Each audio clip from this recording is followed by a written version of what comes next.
The scream of sirens rolled through his head, growing louder until it felt like the whole world was vibrating. The young man sat hunched in his seat, hands clasped so tightly his knuckles ached. Sweat crawled down his face in warm, uneven trails. Every blink brought another flash of memory. A woman's trembling smile, children splashing at an open hydrant, the cold circle of a gun barrel pressed against his skin. Each image twisted into something darker as the bus carried him closer to the place he didn't want to be. Bang! A shotgun blast tore through the quiet in his mind. His muscles locked. The echo pressed against his ribs. Another metallic click rolled in, slow and deliberate before. Bang! Bang! A woman's distant sobs followed, raw enough to slice through his chest. Then everything snapped away. "Hey, kid, get up." The bus driver's rough voice pulled him back. A heavy hand shook his shoulder just enough to wake him. Into the road. He blinked himself into the present and wiped his face with the back of his sleeve. His belongings fit into two things: a faded black Mickey backpack and a scuffed carry-on suitcase. He slung one over his shoulder, dragged the other behind him, and shuffled down the narrow aisle. The bus was empty now, just him and the driver. The man pulled the lever and the doors folded open with a tired groan, letting in a rush of cold air. "You take care of yourself," the driver said in a low country drawl. The voice was warm but honest. "Yeah, I hope so," he murmured, stepping into the night. The doors closed behind him with a soft thud, and the engine rumbled back to life. Before long, the bus was nothing but a shrinking dot in the fog, its white hound logo swallowed by the darkness. He looked around. The bus stop was a wreck. What used to be a clean little shelter was now a crooked frame of rusted metal and cracked plastic. A jagged gap in the overhang let the drizzle fall straight through. The wooden bench inside was faded and half-soaked. To his right, the road cut into a wall of trees. Fog curled around the trunks and drifted between the branches like something alive. Owls hooted in the distance, squirrels scattered through the brush, and somewhere deeper in the dark came the long, eerie laughter of coyotes. To his left, the forest dropped into a rocky shoreline. Waves slammed against the coast, sending up bursts of cold sea spray. The air tasted of salt and rain. Mist thickened around him until he could barely see his own feet. Every step he took vanished as soon as it hit the ground. "Yeah, I hope so," he said again, though the fog stole the words as soon as they left him. He didn't want to be here. He hadn't had a choice. One sudden phone call, one abrupt demand, and now he was standing in a town he hadn't even known existed until yesterday. It felt like the opening scene of a horror movie, and if he wasn't careful, he had a feeling he'd be the guy who died before the title card. Through the haze, a weak neon glow blinked under a lonely streetlight. The sign sputtered, colors fading in and out until they lit the pavement in strange shapes. He walked closer. The letters finally came into focus. "Welcome to Forks, Washington, USA." The wind picked up cold and damp. "Perfect," he muttered. "Just perfect." Aiden rubbed a hand over his face, trying to steady his nerves. "What the hell have you gotten yourself into now?" The question kept looping in his head, but nothing resembling an answer came. He pulled his hood up to block the drizzle and sat on the cold metal bench. The surface was slick, and the chill seeped through his jeans. Fog pressed in from every side, thick enough that he could barely see 30 steps down the road. Everything that had led him here replayed whether he wanted it to or not. The arrest, the court hearings, the 6 months in juvie, then the sudden announcement that he had a father in some tiny town out west. Before he could wrap his head around it, he'd been shipped off and dropped in a place that didn't even feel real. His life hadn't just taken a turn. It had come crashing down in a perfect, miserable circle. He slid on his headphones and let music fill the cracks in his thoughts. "Soccer Dad" by Schoolboy Q pulsed through the speakers, steady and familiar. 30 minutes passed. The fog thinned a little, pushed around by a light breeze rolling off the sea. Salt brushed against his face. For a moment, it felt almost calm.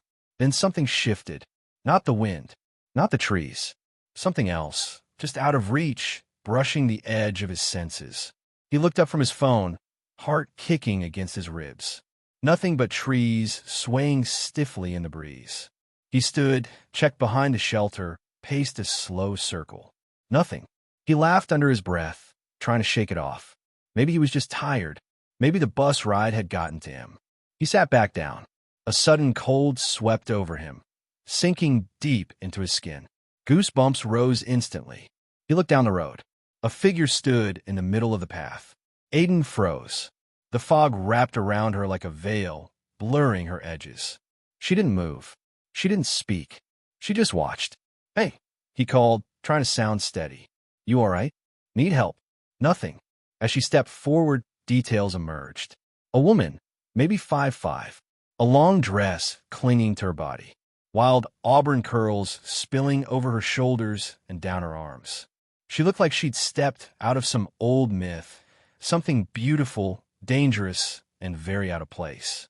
Aurora's murder song leaked faintly from his headphones, the haunting notes twisting into the moment as if the world had chosen the soundtrack for him. The hairs on the back of his neck stood up. Then she crouched. A low growl rolled through the fog, followed by a hiss that made his blood run cold. Aiden took one step back, then another. "Nah, nope, I'm out," he muttered, spinning around and breaking into a sprint. He didn't look back. He didn't need to. Something icy clamped onto the back of his neck, like invisible jaws ready to drag him down. And then the pressure disappeared, leaving nothing but the pounding of his footsteps. He ran for half a mile before he finally turned. The road behind him was empty. Only the howls of wolves drifted through the trees, sharp, distant, and unsettling. He hadn't heard them before. Now they sounded too close. "I'm losing it," he breathed. "I have to be." No one would believe him even if he tried. Chased by some feral woman in the woods? He barely believed it himself. He forced his eyes forward, swallowing the fear clawing at his ribs. Headlights cut through the mist. A police cruiser rolled to a slow stop beside him, red and blue lights slicing up the fog. A man of medium build stepped out, and for the first time since he got off the bus, Aiden felt the grip on his chest loosen. The horn blared once, sharp and grounding. For now, whatever had crawled out of the fog could wait. Hey everyone, welcome to FanFic Canon. Thanks for hitting play. I'm thrilled to bring this fan-made story to life for you. If you enjoy the ride and want more narrated fanfics, smash, subscribe, and tap the bell so you never miss an episode. And if you want audiobook of a novel of your choice, join my Patreon. Request any title that's freely available online, and I'll produce a full narration just for you. Now, let's dive into today's adventure. As the siren died down, a tall man with a dark complexion stepped out of the police cruiser. Aiden noticed his large, rimmed glasses, almost nerdy, like a character from one of those grounded cop shows. "Hey kid, you good? Sorry I'm late. Had to finish some paperwork," the man said in a deep voice, removing his glasses. "You must be Aiden. Nice to finally meet you. I'm Steve." Officer Stephen J. White, known around town as Officer Steve, was the deputy of the small Force Police Department. He'd moved here after college, joining the force and living a quiet life, aside from a few patented inventions meant to improve society. Aiden looked Steve over, trying to understand how this man and his supposed mother had ever gotten together. From what he'd heard, she always called Steve scum of the earth and a deadbeat. But Steve looked put together, solid. If anything, it was the mother who seemed like she was falling apart. "You all right? You look like you've seen a ghost." Steve's voice was soft, genuinely concerned. "Yeah, man, that's great and all, but can we just go?" Aiden said, still not ready to face the road again. The memory of that banshee-like woman felt too real. "Where's your stuff? And why aren't you at the bus station?" "I know it's a dump, but—" Steve asked. "I thought I was going to be attacked by a pack of coyotes," Aiden said, lying through his teeth. There was no way he could explain what he'd actually seen. Steve chuckled. "We can go get it now. The coyotes don't like this baby." He patted the cruiser's hood with a grin. "I don't think that's a—" Aiden started, but Steve cut him off. "Get in," he said, already slipping back behind the wheel, clearly brushing aside Aiden's hesitation. They drove for a bit, approaching the bus stop. Steve pulled over a little way off, scanning the area. The thick fog that had clung to the road earlier was completely gone. Steve's grin widened. With a quick flip of a switch, the cruiser's red and blue lights started flashing wildly, the siren blasting down the road for about a mile. The animal kingdom had been warned. Aiden looked around. No sign of animals or strange figures. Just empty, silent woods. Steve nodded toward the clearing. See? Forest creatures don't like to say hi. They pulled up right next to the battered bus stop. Steve jumped out, grabbed Aiden's bag and suitcase, and tossed them into the cruiser's trunk. Then he slid back in, turning the car around to head back to town. The drive was quiet, too quiet. Neither said much. Finally, Steve broke the silence. I enrolled you in school a couple of days ago. Got your transcripts from the files they sent over. So, since it's 8 p.m. on a Sunday, best thing you can do is get some sleep and get up bright and early. He didn't look away from the road. We'll head over there once I take off the bracelet. The emitter's back at the office, Steve added, nodding toward Aiden's wrist. Aiden glanced down at the sleek black wristwatch strapped tight against his skin. No dial, no buttons. Powered by body heat, the government tracker never died. And if it was removed, it sent a silent alert to all nearby police and fire stations. You can't get it wet, either. The whole thing's made of hydrophobic plastic. So yeah, you're screwed no matter what. Yeah, thanks. Pumped to go to school, Aiden said, sarcasm dripping as he stared out the window past an old diner and a few small storefronts. Physically exhausted from the earlier run, mentally drained from everything else, all he wanted was to lay his head down and sleep. Forge is a good place to live, you'll see. Just gotta settle in. And that's coming from a guy who lived in a big city, Steve said, pointing at himself with a small smirk. Aiden could tell Steve meant it. After all these years, he was still here. They rode in silence again. Aiden sensed something heavy on Steve's mind, like a brewing storm, a Ben Franklin waiting for the lightning to strike. But it wasn't Aiden's problem. Have you heard from your mother? Is she all right? Steve asked suddenly. The question hit Aiden like a punch to the gut, stirring a storm of mixed emotions he wasn't ready to face. Due to building emotions, something in Aiden just snapped. Understand this, he growled, voice shaking with pent-up fury. My mother never acted like one. She never cared. She never took care of me. The only time I heard from her was when she remembered she had a son, and even then, it was just to send a few bucks.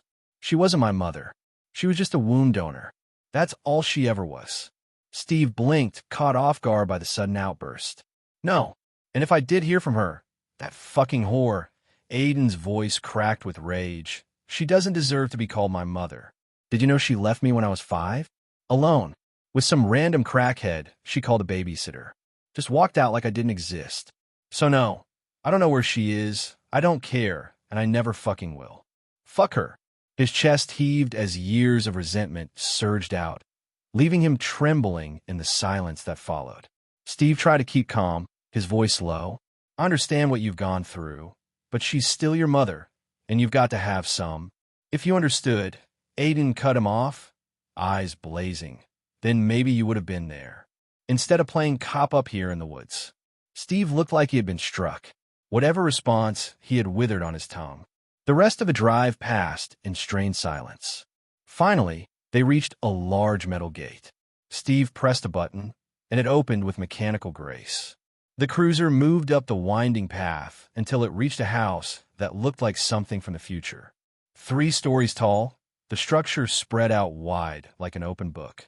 There wasn't even a visible front door until Steve tapped a panel and a hidden garage door silently lifted. Inside the garage, tools lined the walls in meticulous order. Various motorcycles gleamed under overhead lights.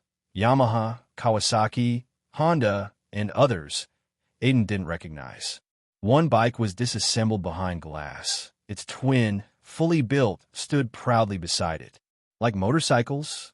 Steve asked. I always wanted one, Aiden admitted. I got the license.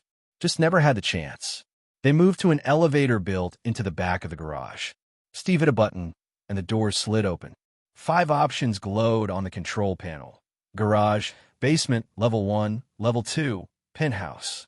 Bit of a trick house, Steve said. Garage and basement down low. Level 1's got the kitchen, living room, your bedroom, and the guest room. Level 2 is the fun stuff, library, game room, indoor pool. I live up top in the penthouse. As the elevator stopped at level 1 and the doors opened, Aiden stepped out and turned to Steve.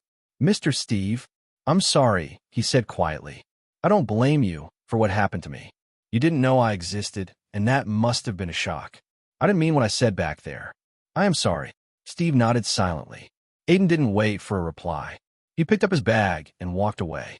He followed a softly lit hallway, motion sensor lights flickering on as he descended the wooden staircase. At the bottom, 2 elegant double doors stood ahead, but he turned left to the first door, slid it open, and stepped into his room. He dropped his things by the door and took a slow lap around. The place was unreal. A full-size bedroom, walk-in closet, side office, a small patio, and a sleek, modern bathroom. It was nicer than any home he'd ever stayed in. "We ain't in Philly no more, are we, Will?" he murmured to himself with a smirk. Finally, he collapsed onto the bed, his body heavy with exhaustion. The memories of the night swirled in his head, but for the first time in a long while, there was something else too. Hope. Maybe Forks won't be so bad after all, Aiden whispered, closing his eyes. On this particular night, beside the mountainside, a narrow stream trickled gently over stones. A majestic buck stood drinking, its antlers dipping into the water like gnarled branches reaching toward their reflection. It stood taller and broader than the rest of its mob, a proud sentinel among them. Its coat, though matted in places, still shimmered like morning dew. From its crown grew a great rack of ivory antlers, 14 pointed tips that spread like ancient limbs from a sacred tree. But peace was shattered in an instant.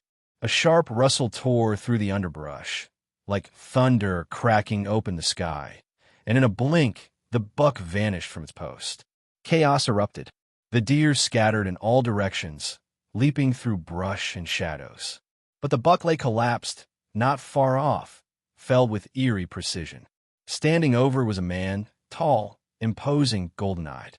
The light from the clouds flickered just enough to catch his inhuman glare.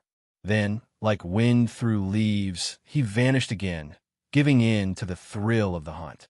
Not far from the carnage, 3 figures stood cloaked in the woods, inhuman in posture, movements coiled like springs ready to release. When a mob of deer broke into the clearing, the trio pounced. One attacker, a tall, skeletal silhouette, stripped fast and cold like death incarnate. Another, a medium-framed female, moved with fluid grace, her takedown a thing of elegance. The last figure was different. A smaller, woman-like silhouette moved with less certainty. Her strikes were messy, almost hesitant, like someone still learning, taming the wild thing inside. She chased her deer across a stretch of road, her pursuit growing frenzied. As she broke into the open under a dim streetlight, her features finally came into view. Long, curly hair of light and dark brown danced in the wind. Her eyes, black voids, held no warmth. Her dress rippled around her like smoke, weightless and free. She halted suddenly, sniffing the air with sharp, animalistic turns of her head. Then she froze. There it was, a scent like no other. Sweet, warm, intoxicating. It flooded her senses, an aroma that wrapped around her mind and squeezed until nothing else mattered. She trembled as heat flared up her throat. Her jaw clenched. Her hunger roared. Whatever prey she'd been chasing was forgotten. This was something else. This was perfect. She moved, eyes wide, limbs tense, chasing that divine scent down the road. Her thoughts unraveled with each step. She was close now. Too close. Then she saw him. From 2 miles away, through the fog, she spotted a lone figure sitting at a broken-down bus stop. A young man, hoodie pulled it over his head. Joggers, phone in hand, oblivious. But she could see his face clearly, like the mist didn't exist. Hazel eyes, curly hair, tall, sharp-jawed. The scent was coming from him. A human. She whispered it like a curse. Every instinct screamed to take him, to tear, to drink, to indulge. Her body shook with the need. She fought it, forced herself to stop. But a second breath of his scent, and she crumbled again, stumbling forward like the undead, soulless, mindless, starving. Then he noticed her. He stood, cautious, concern clear in his voice. "Hey, is everything okay? Do you need help?" His fear trickled into the air like incense. She could taste it. That was it. The final snap. She crouched to lunge, ready to surrender to the monster inside her. One bite, one taste. Damnation be damned. But as she was about to spring, an arm shot around her waist. She was yanked back into the shadows, her prey slipping from her grasp. The boy turned and ran, vanishing down the road, unaware of how close he'd come to death. Held tightly, she thrashed once twice before going still. The chase was over. The meal was lost, and she left shaking with 1,000 feelings. Anger, sadness, hunger, despair. But above them all was relief. Far from the chaos at the bus stop, the towering man stood silently at the edge of a cliff, the wind tugging at his clothes. He gazed out over the forest like a god surveying his mortal kingdom, golden eyes sharp, waiting for his family to return. A sudden rustle behind him made him turn. Branches snapped. A blur of movement resolved into focus, and in the next second, something flew toward him.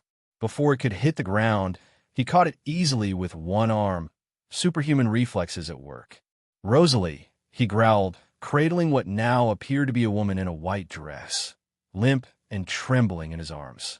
"What did you do?" Rosalie stepped forward, cool as ever. "Me? Nothing. Ask her what went wrong," she said, tilting her chin toward the woman. The large man, Emmett, rocked the girl gently, almost like a father calming a child. But his eyes narrowed at his sister, his love for her tempered with caution. Rosalie tended to act first and explain later. By the edge of the rocky cliff, Emmett listened closely as Elise, shaking, fragile, and still reeling, told her story. His golden eyes widened. "You almost killed a human," he roared, the words echoing across the mountainside. "I couldn't help it," Elise cried, clutching his shirt. "He smelled so good, like nothing I've ever known.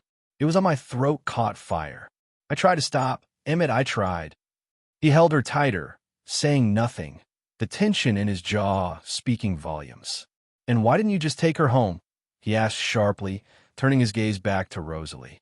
Rosalie gave him a look like he'd just asked if the sky was blue. She stepped closer, jabbing a manicured finger into his chest.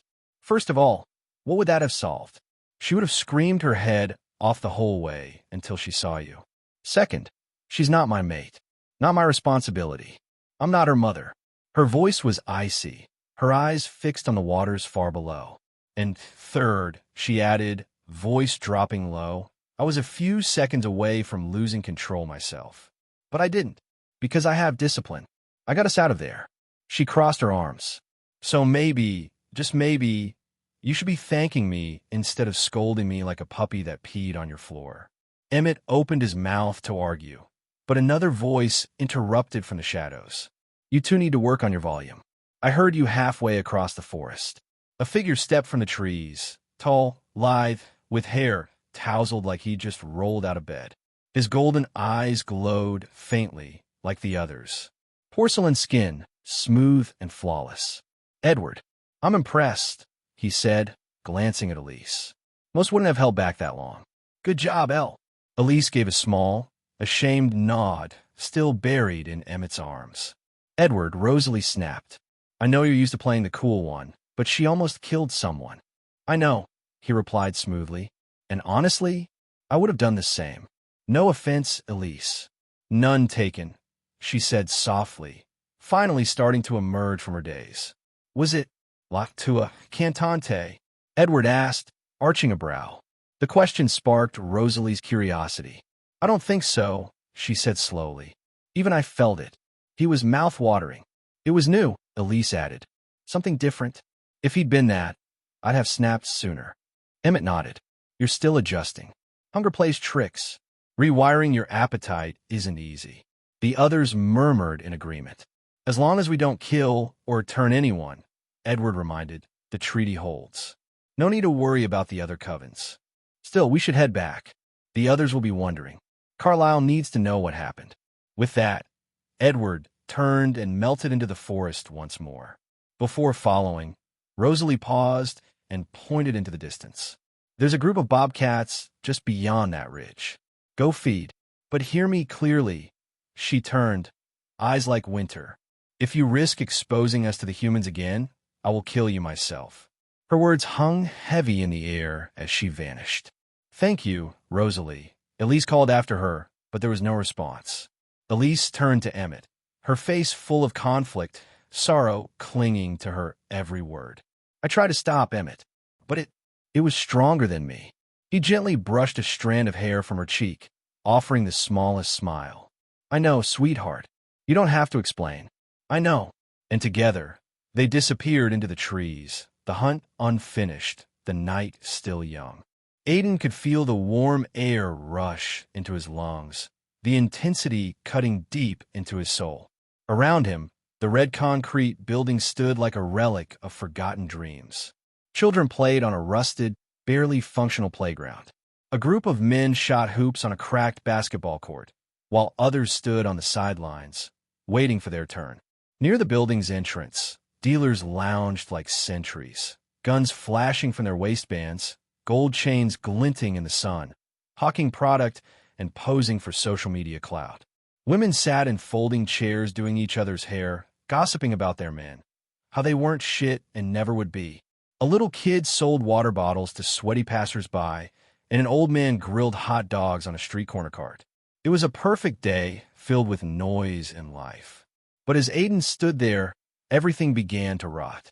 The sky darkened, rain pelted the ground like needles, and the warm, vibrant air turned cold and brittle. The joyful sounds vanished. The people turned to look at him, their gazes hollow, filled with jealousy and something worse, hatred. It was as if he had taken something from them. They began to scream. Not words, just pain. Their cries pierced the heavens. Aiden covered his ears, but it didn't help. The sound cut through flesh and bone. He fell to the ground, shaking. Then silence. He looked up. They were still staring at him, but now their eyes glowed gold with fury. Where is my money, Aiden? They chanted in unison, voices low and demonic. Panic surged through him. He bolted, feet pounding against wet concrete, weaving through the towering red brick buildings as fire erupted behind him. Boom, boom, boom. Buildings exploded one after another, throwing bricks like shrapnel. Aiden ducked and dodged, but debris struck him. Blood blurred his vision. White powder, cocaine from the stash houses, erupted into the air, coating the streets like toxic snow. It filled his lungs, choking him. He coughed, gasped for air. Still, the voices followed. Where is my money, Aiden? His heart thundered in his chest, a wild stallion trying to escape its cage. Then he slipped. He hit the ground hard, snow seeping into his clothes. But this wasn't the burning neighborhood anymore. He was sitting on the edge of a frozen lake. Two figures stood before him, a man and a woman. No faces, just hoodies, jeans, and black boots. They didn't speak, but their presence screamed louder than words. Where's my money? The man said, or maybe it echoed in Aiden's mind. The man raised a gun. Boom, headshot. Boom, boom, two in the chest. Aiden felt the searing burn as the bullets tore through him, shattering ribs, piercing flesh, and finally, exploding through his skull. Time slowed as his body was flung backward. But instead of hitting the ground, he fell into icy blackness. He crashed against a hard metal floor. Now he was trapped inside a giant vault. Safety deposit boxes covered the walls like silent witnesses.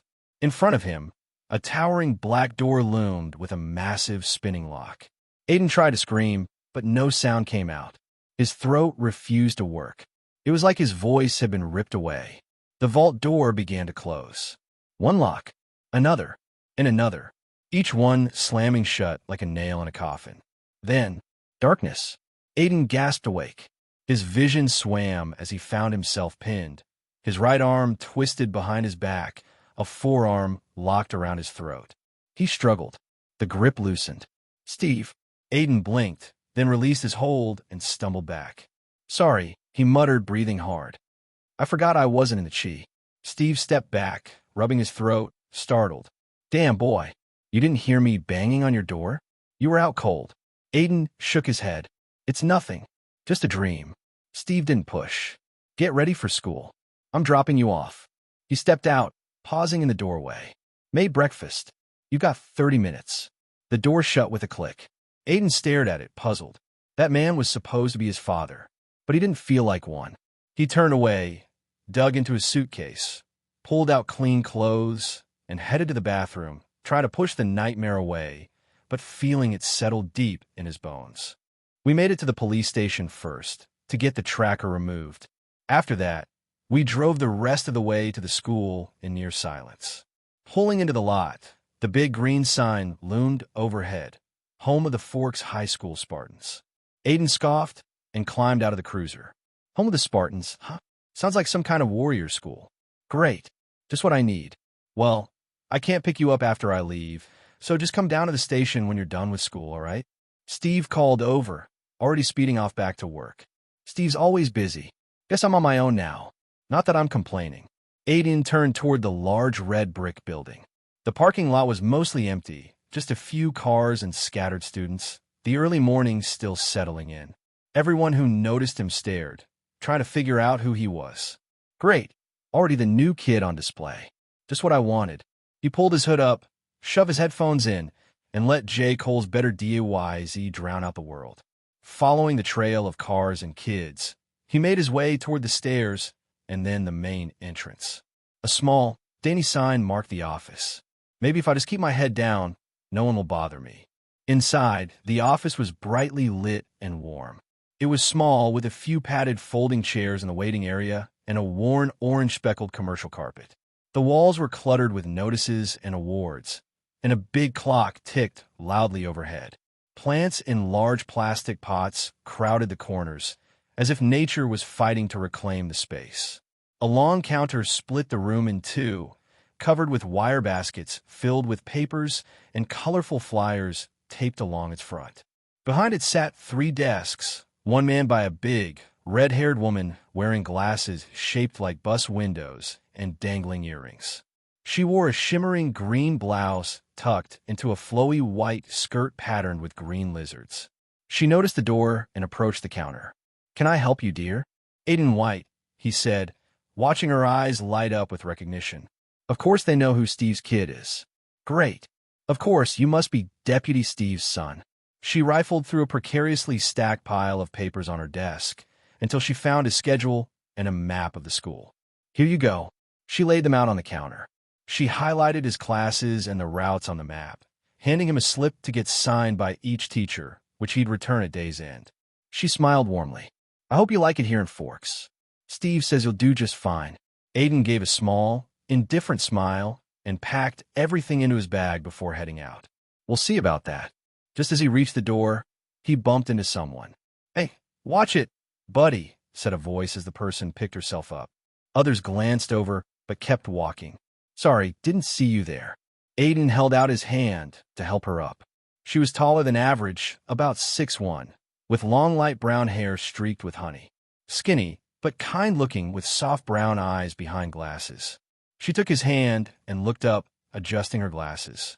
"Oh, you must be Aiden White," she said like she'd known him forever.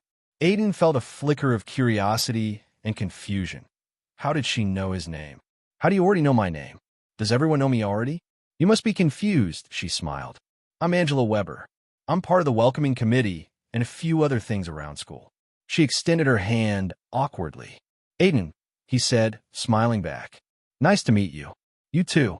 Well, I can show you around, give you a quick tour. It won't be long." As they walked the halls before the first bell, Angela pointed out the best classes, the teachers to avoid, and shortcuts the receptionist hadn't mentioned. They moved through the quiet corridors until the bell rang in their ears. A map and a tour. At least someone's trying to make this less miserable. "Aiden, I guess that's a wrap," Angela said. "Thanks for the tour." "It was fun," he said, flashing a small smile and waving before starting down a hallway in the wrong direction. "Wait, what's your first class?" she called, laughing softly. "Gym," he said, clearly lost. "Of course, gym. How could I possibly know where to go?" "That's perfect. I have it too. Want to follow me?" she offered with a grin, turning and walking the other way. He shook his head but stumbled after her, hoping not to be late on his first day. Lord knows what Steve would do if that happened. Aiden sat on the bleachers as the coach, a large muscular man, strode out from the locker room at the start of class, clutching a clipboard. The coach glanced at Aiden like he was unsure if he belonged. "Yeah, I'm in the right place. Just another rookie getting sized up." The coach warned him bluntly. "This is the only time you'll get to dress down. Better be ready for the next class." "Well, I peaked in college," Aiden thought, leaning back onto the bleachers. Blowing his whistle, the coach pushed a cart loaded with basketballs in one hand and lightly kicked a few volleyballs toward the nets. "All right, kids," he barked. "For the next few days, boys start with basketball, girls with volleyball. Then we switch. Let's get started." He gestured to a boy to move the cart to the sideline. Aiden watched Angela and some other girls on the volleyball side. Their skinny bodies moved nervously, calling plays but missing marks, like a flock of birds scattering whenever the ball dropped nearby. They're awkward, but they try. I get that. The girls scraped by with a win after the other team bumbled a ball past the line. His eyes shifted to the boys on the basketball court. Many were rough around the edges, but a couple showed flashes of skill. He caught sight of a two-toned boy stealing the ball and dunking hard, igniting cheers and hollers. Not bad. Some of these kids have potential. After a water break, Angela approached, standing at the bottom of the bleachers. "How are you? Like the class so far?" she asked, looking up at him from the third row. "Entertaining," Aiden smirked. "It's funny how you and your crew are trying to communicate. Like a bunch of birds freaking out when a ball drops near them." Angela laughed. "Wow, we really do look like that, don't we?" She turned back to the court, watching the boys play. "You're better than they are. Most of those guys play like kids with busted flashlights," he said, watching her sip water, then suddenly spit it out, laughing uncontrollably. Heads turned toward them. "Aiden, that's rude," Angela giggled, shaking her head. They talked a bit more before one of Angela's teammates called her over. Aiden went back to watching, but a volleyball suddenly flew his way, nearly hitting his face. Nice reflexes, he thought as he caught the ball and dropped it into the bleachers below. Some of the boys shot dirty looks his way. One walked over with clear disdain. "Hey, can we have the ball back?" he demanded, hand outstretched. Aiden grabbed the ball, stood, and walked down to the court. Drama wasn't his thing, but he never backed down when challenged. If you throw a ball at someone's face, you kinda owe that person an apology, don't you think? He said, voice sharp. "What? Nothing hit you. It was no accident." "You caught it," the boy said, average height, golden brown skin, dark eyes, Asian descent. "No intimidation, just annoyance." The other boys watched, eyes sizing Aiden up like he didn't belong. He had tried to keep a low profile all day, but shit like this got under his skin. Time to shake things up. "Oh, so I'm lying, huh?" "Yeah, you are." "Okay," Aiden said with a small smile. "Want to play for it? If I'm lying, I'll say sorry. But if I win, you owe me that apology." The boy hesitated, glancing back at his teammates. "You can even get the Wonder Squad to help you," he said, trying to stir trouble. "Mike, Tyler," the short boy called back, looking for backup.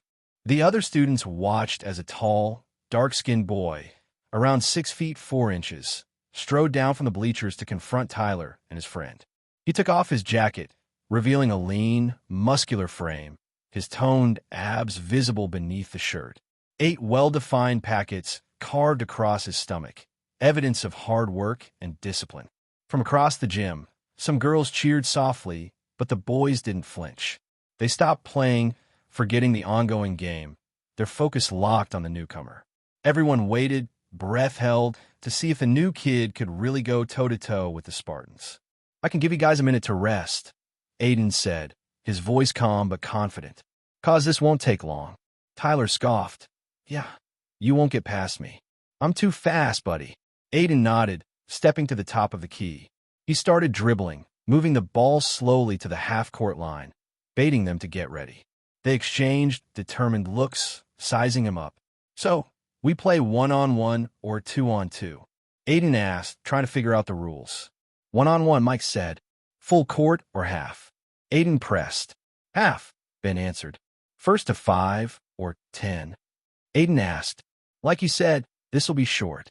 5, Tyler said, the overconfidence practically radiating off him. Okay, I got the ball. You ready? Aiden asked, waiting for their nods. They all agreed. Aiden smirked, spinning the ball in his hands, then looked up at them, all standing close to the basket. What you smiling at, punk? Ben barked. Annoyed but still smiling, Aiden shot back. You punks left me way too much room. Without hesitation, he jumped and launched a shot from almost half court. The ball sailed in a perfect arc, swishing cleanly through the net. 2 points. The gym fell silent. Everyone stared, stunned. Even Mike, Tyler, and Ben exchanged looks of disbelief. That's 2. Halfway there, Aiden said, sliding into defense. Ben's teammate passed him the ball, and the game resumed. Ben passed to Mike on the left side. Mike looked like he was about to shoot, but switched to a layup instead. The ball hit the backboard, almost dropping in, but a dark blur dashed in. Aiden, smacking it away to the three-point line. Ben lunged after it, but missed. Aiden grabbed the loose ball as Ben recovered quickly and moved to defend. Aiden stood at the top of the key, ball in hand, eyes scanning the court as the three boys spread out before him like predators sizing up prey. Tyler planted his feet firmly in a defensive stance, knees bent, ready to spring. Mike positioned himself slightly to the left, hands hovering low, eyes locked on Aiden's dribble. Ben hovered closer to the basket, arms out, prepared to block any drive. Aiden's dribble was smooth and controlled, the ball bouncing rhythmically off the polished hardwood. He shuffled slightly left, then right, testing their reactions. Tyler's eyes narrowed, shifting his weight forward as if preparing to pounce. With a sudden burst, Aiden faked a drive to the right. His left foot pushed off hard, and his body leaned into the movement. Tyler lunged forward, attempting to cut him off, but Aiden pulled the ball back between his legs with a sharp flick of his wrists, changing direction. Mike seized the moment to slide in for a steal, stepping quickly with precise footwork, toes skimming the floor. Aiden anticipated this, spinning low to his left, his right hand guiding the ball behind his back. The ball slipped through Mike's outstretched fingers as Aiden accelerated past him. Ben tried to recover, pivoting on his left foot, arms raised to block Aiden's path to the hoop. Aiden, barely breaking stride, exploded forward, his legs pumping powerfully as he closed the gap. At the basket, Aiden jumped, muscles coiling like a spring. The ball left his right hand, arcing toward the backboard with a practiced flick. As the ball bounced off, Aiden reached up, grabbing it midair. His body twisted, ball moving behind his back and through his legs in a fluid motion. With a final burst of strength, he slammed the ball through the hoop with one hand. The gym held its breath. Tyler and Mike stumbled slightly, caught off guard by Aiden's speed and skill. Ben's jaw clenched as he watched the move unfold, respect mixed with frustration. The coach blew his whistle, signaling the gym to quiet down. All right, class is over. Everyone, hit the showers, he commanded, pointing toward the locker rooms. The students began filing out, heading for their next class. Hey, game ain't over till next time, Tyler called out as he ran off, Ben and Mike close behind. The coach walked over to Aiden, studying him carefully. Well, that was impressive, kid. How'd you like to join the Fork Spartans? He asked, scouting him. Aiden wiped sweat from his brow and shook his head. Thanks, sir, but no. I've already got a team, and I gave that up a long time ago. Without another word, he headed out the gym door toward his next class. Aiden's next class after gym was literature, which felt a little strange. The small classroom was plastered with posters of book covers, classics, bestsellers, and forgotten novels alike. The air smelled faintly of old, bonded pages, the kind of musty scent that clings to libraries and quiet bookstores. Mr. Mason signed Aiden's sheet and handed over the book list for the year. Aiden had already read almost all of them. Kenneth Oppel, Walter Dean Myers, Shakespeare, and plenty of works from the Renaissance era. Nothing here would surprise him. This class is going to be a snooze. After that was American history. Relearning about the Alamo wasn't as dull as expected, mostly because Mr. Warner seemed to treat it like his personal weekend reenactment project. Aiden smirked, thinking, but he dresses up in that old uniform on Saturdays. The man's passion was kind of amusing, even if it made history feel like theater. Home economics was next, an easy A+ in Aiden's book. He'd been cooking for himself since he was 9, and though the teacher seemed to be on some kind of health kick, Aiden figured he'd still come out on top. This'll be a joke. His last class before lunch was French. Miss Hoff was uninspiring. Aiden's old neighbor, Mrs. Palpanini, could have taught circles around her. Mrs. Palpanini, the chain-smoking French-Italian immigrant, had taught him more in the hallway chats and dinners at their old building than any textbook ever could. Seeking opportunity for a better lifestyle, she'd say in her raspy voice, quoting her father. He still remembered her, even though she'd died last year of a heart attack. Lunch was a different story. As soon as Aiden entered the cafeteria, he felt the weight of every stare, every whispered comment. Great. The gym showdowns made me the center of attention. Eyes tracked his every step like he was some kind of exhibit, like I asked for this. He pushed through the crowd, ignoring the sideways glances and the thinly veiled hostility. Then Angela waved him over. Relieved to have a familiar face, he made his way toward her table. Sitting there were a few girls and boys. Jessica, with her wild, dangerously curly brown hair and sharp blue eyes, seemed to have already decided he was interesting, maybe a project. She talked nonstop, barely letting Angela get a word in, and Aiden immediately found her chatter annoying. Great, another one who won't shut up. To Angela's right sat Lauren, the pale cornsil blonde with cool green eyes and a flawless face. She barely spared Aiden a glance, clearly sizing him up like he wasn't worth her time. Typical. The pretty ones always act like they're better than everyone. Across the table, the boys he'd beaten in gym, Ben, Tyler, Connor, and 2 others, gazed at him with pure loathing. No surprise there. Good. Let them hate. I don't need their approval. Jessica kept firing questions about Chicago and his past, her curiosity too intense. Aiden wanted to shut it down, but instead he made up stories, quick, bland fabrications that would satisfy for now. He hated feeling like an open book, every detail of his life up for scrutiny. They don't need to know everything. As the minutes dragged on and the questions kept coming, Aiden's hunger gnawed at him harder. He hadn't touched his food yet. Finally, he found his opening and escaped, relieved to break free. At least I can eat now without an interrogation. The bell rang at the end of lunch, signaling the next class. Aiden headed to Bio 2, where Angela and some of the boys, Mike and Eric, sat at a table. Mr. Banner signed his slip and directed him to a seat in the back. There were only 3 seats left, leaving the other 2 open. Typical, Aiden thought. Always stuck in the back. His last class of the day was something new. The teacher stood out from the usual lineup. Young, energetic, and with a quirky passion for her craft that the other, older teachers didn't have. She hadn't signed his slip yet, but handed him a blank canvas instead. I want you to put something on this by next week.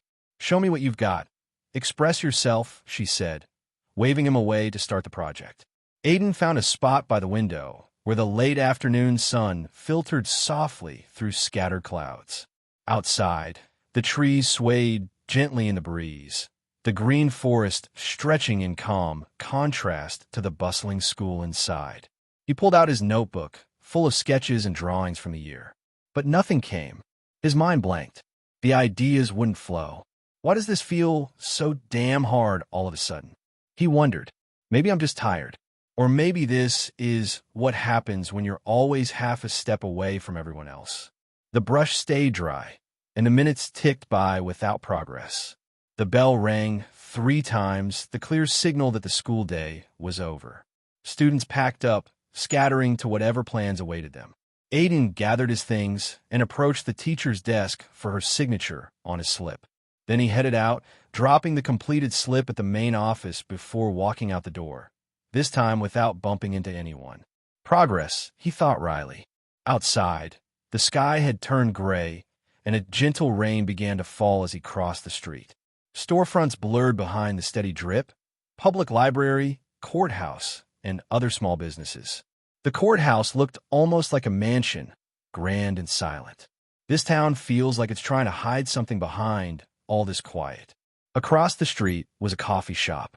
The scent of fresh baked goods and rich coffee beans drifted through the air mingling with the faint drizzle. Somewhere in there, people are probably pretending everything's normal. Aiden noticed Jessica and her group pull up in a white Mercury, heading inside for their drinks and snacks. Guess they can't get enough of the spotlight. He kept walking, passing the police station, a medium-sized, one-story building with tinted windows, wood and steel exterior, and glass doors etched with Forks Police Department. Inside, the station was small but lively, filled with the hum of conversation and the sweet scent of honeydew drifting through the air. Rows of officers' desks lined both sides of the room, leaving a small receptionist area in the middle. "Hola, mijo. NKTE puedo ayudar," said an older woman with short light brown hair streaked with honey and white. Her emerald green eyes lifted from the keyboard to smile warmly at him. "Hello, darling. How can I help you?" "Yes, ma'am. I'm looking for Officer Steve. He told me to come here," Aiden replied, lowering his gaze respectfully. "Hope this doesn't take too long." "Ay Dios mío, you're Steve's boy? Te ves guapo. Come here, let me give you a hug." She stood quickly, pulling him into a gentle embrace. "Oh my God, you look handsome." Aiden blinked, caught off guard by the sudden affection from a stranger. It felt strange but oddly comforting. I guess people here are different. Maybe not all bad. "Lo siento, mijo. We've been waiting for you to come down here for a while. Even made silent bets. Plus, I'm a hugger," she said with a warm chuckle, sitting back down. "Well, Officer Steve is still on patrol. You can wait in a break room back there, on the right. Bathroom's on the left." She pointed toward the doors down the hall. "I've got cake and cookies in the fridge, and some soda if you want some," she added cheerfully. "Thank you, ma'am. I appreciate it," Aiden said, rubbing the back of his neck. "Cake and cookies? I'll take it. I'm Mrs. Blossom, by the way," she said, smiling. "Gracias, Senora Blossom. Say lo agradezco," he replied politely before heading down the hall. "Tu hablas español?" she asked, surprised. "Sí, lo tomé durante 4 años en mi antigua escuela. Y además tengo una aplicación," he said casually. "Yes, I took it for 4 years at my old school, and I also have an app." "Dios mío, eso es maravilloso," she exclaimed, practically bouncing in her chair, hands clasped. "Oh my God, that's wonderful." Aiden smiled faintly, waving goodbye as he moved toward the break room. Maybe this place isn't so bad after all. Aiden sat down at the small kitchen table in the break room. The space was modest, a plain granite countertop cluttered with coffee machines, a fridge humming quietly, cabinets with various snacks, and 2 simple chairs. He pulled out his homework, the assignments from his teachers piling up already on his first day. Some thought it funny to overload him, but Aiden didn't mind. Maybe if I get this done quickly, they won't think I'm behind. He plugged in his headphones, letting the music drown out the quiet hum of the station as he worked. He hoped some of his old homework on his laptop might help. At least the teachers wouldn't know.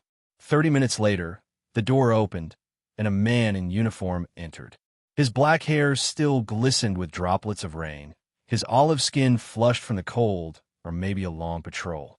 He poured himself a cup of coffee, eyes landing on Aiden with a curious, guarded look before taking a seat. "Oh hey, you must be Steve's boy, right?" the man said, sipping the coffee. "Yes, sir. Aiden White." Aiden extended his hand. The man shook it firmly and pulled out his headphones. "I'm Charlie Swan, Chief of the Forks Police Department.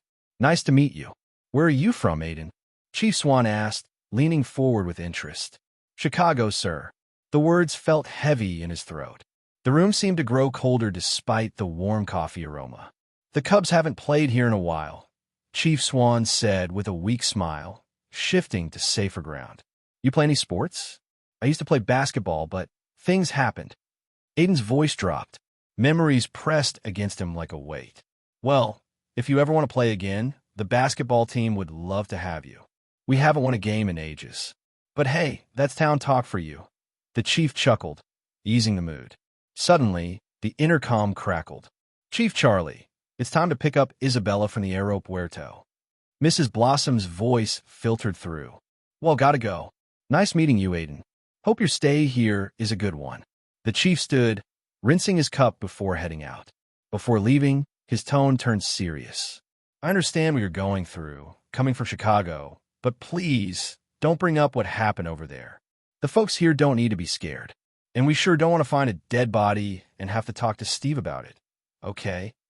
I'm not here to cause trouble, Aiden said quietly, meeting the chief's gaze. I was sent here. I just want to lay low and do my time. All right, kid. Don't get into any trouble. And don't stay out too late. There are dangerous things out there. Aiden nodded. The chief smiled, a glimmer of relief lighting his face, thinking about his daughter finally coming home. An hour later, after finishing his homework, Aiden scrolled through websites about forks. The rain pattered steadily against the window. He watched a few videos, then let his eyelids drift shut for a quick nap. The intercom buzzed sharply, jolting him awake. Aiden, please come to the front desk, me Joe. Groggy, Aiden packed up, brushed off his jacket, and left the quiet refuge of the break room. Walking past rows of desks cluttered with case files and paperwork, he overheard Mrs. Blossom talking softly to a young girl, their voices tense. Mija, I just want you to be safe. It's just for today. ¿Por qué estás preocupado? Darling, why are you fussing? Abuela, I'm perfectly fine going home by myself. Esta solo al final de la calle. The girl said, her voice pleading. It's only down the street. El resto de tu familia está en el retiro de la iglesia. No dejaré que te vayas solo a casa. Mrs. Blossom replied firmly, denying her plea. They began to argue again in Spanish, the girl losing. The rest of your family is at the church retreat. I won't let you go home alone. I stepped out from behind the last desk, interrupting their conversation. Oh, Aiden, could you be a darling? I have a favor to ask. Will you walk my little Carino home? Mrs. Blossom said, turning toward me with a sly smile. Sweetheart, I glanced at the girl. She looked familiar, long brown hair with honey streaks, just like Mrs. Blossom. Angela, I said, nodding. Aiden, she replied, offering a small wave. Mrs. Blossom's eyes sparkled with curiosity. Hola, guapo. How do you know my granddaughter? She teased. Hello, handsome. We're in a couple of classes together at the high school, Angela said timidly, trying to hide from Mrs. Blossom's interrogation. Oh, well, now you can't refuse my offer. Will you take my niece home for me? She said with a playful nudge. Granddaughter. I tried to protest. Mrs. Blossom, my father still has to pick me up. What if? I started, but she cut me off. Está bien, puedo hacerlo saber que volverás enseguida. Y eso te tiempo para alcanzar mi nieta. Está bien, sal de aquí.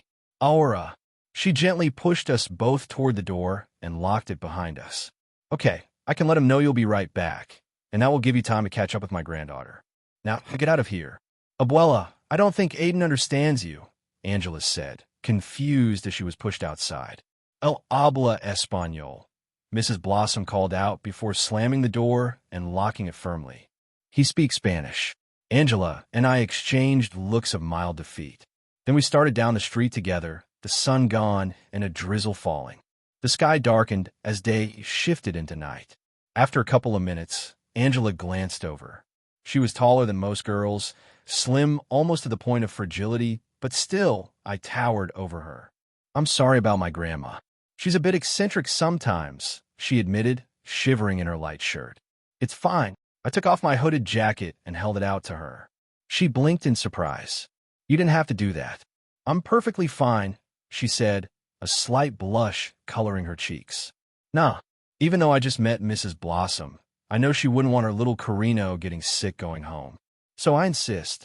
For both our sakes, I said, walking ahead. Angela hesitated a moment before shrugging into the jacket and hurrying to catch up. So, Aiden, I know you probably already said, but why did you move to Forks? She asked as we walked side by side. Well, several reasons. Mainly, things happened in my life, and I don't want to go back, I said, stopping and meeting her gaze. She looked back at me, eyes searching, trying to figure out what I meant, but I quickly changed the subject. So, what's your story? I asked, stepping closer, and she shyly moved away. Nothing much. I've lived here all my life. My father's the minister. I have 2 brothers. I like photography, she said, shrugging. We paused at the end of the street, waiting for a car to pass. A blue Toyota Camry rolled by slowly, windows tinted. You got a stalker. That car's been following us since we left, I said quietly, nodding toward it. Angela scanned the street, shaking her head.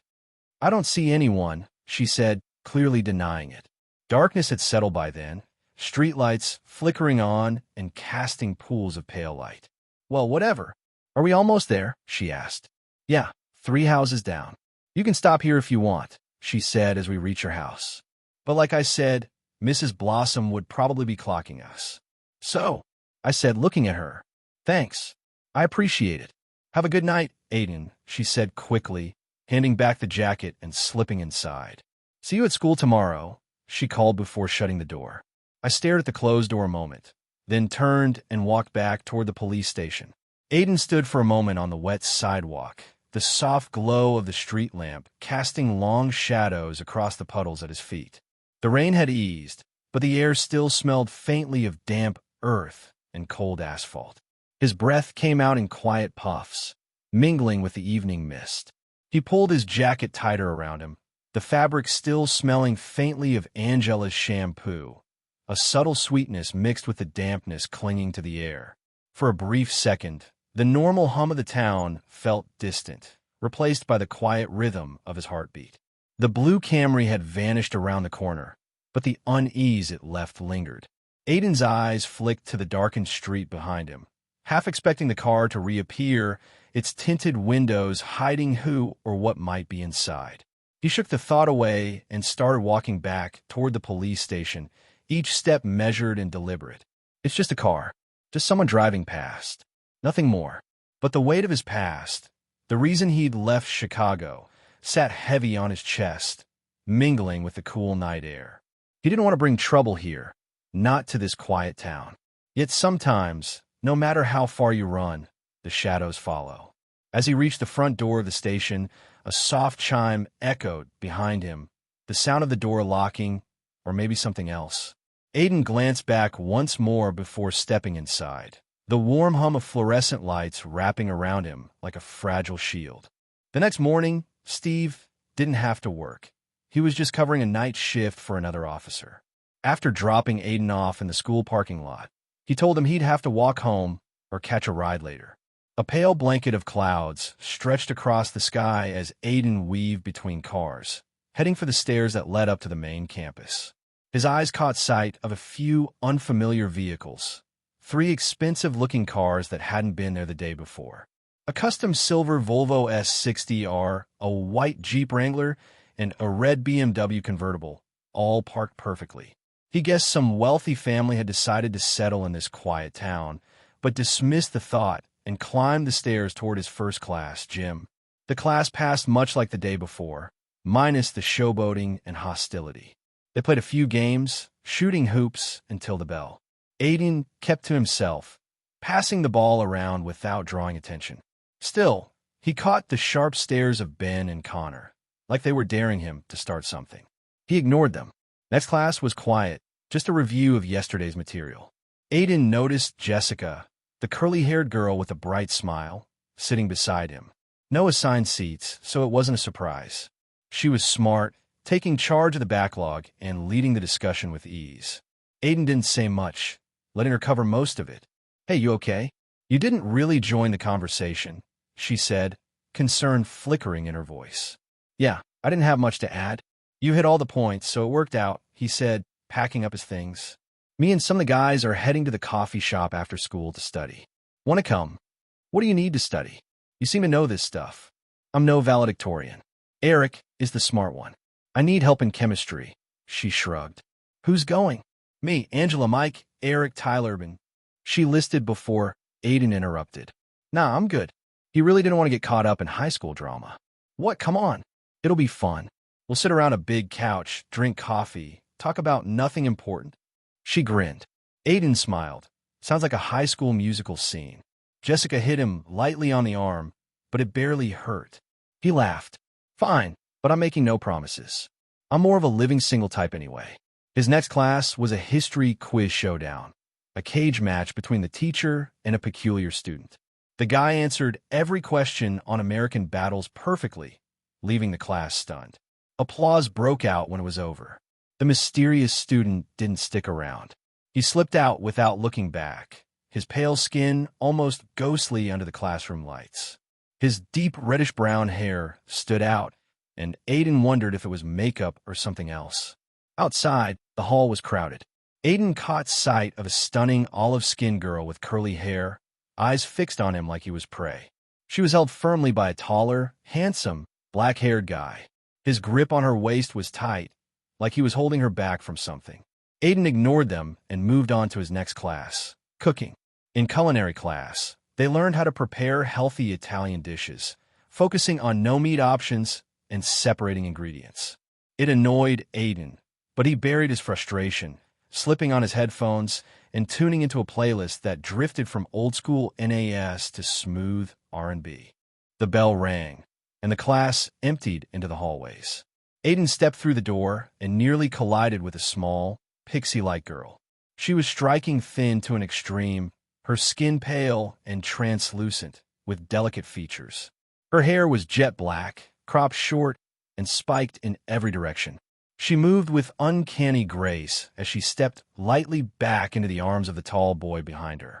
He was lean and towering, easily 6 feet 3 inches, with honey blonde hair that just brushed the collar of his coat. Like her, his skin was ghostly pale.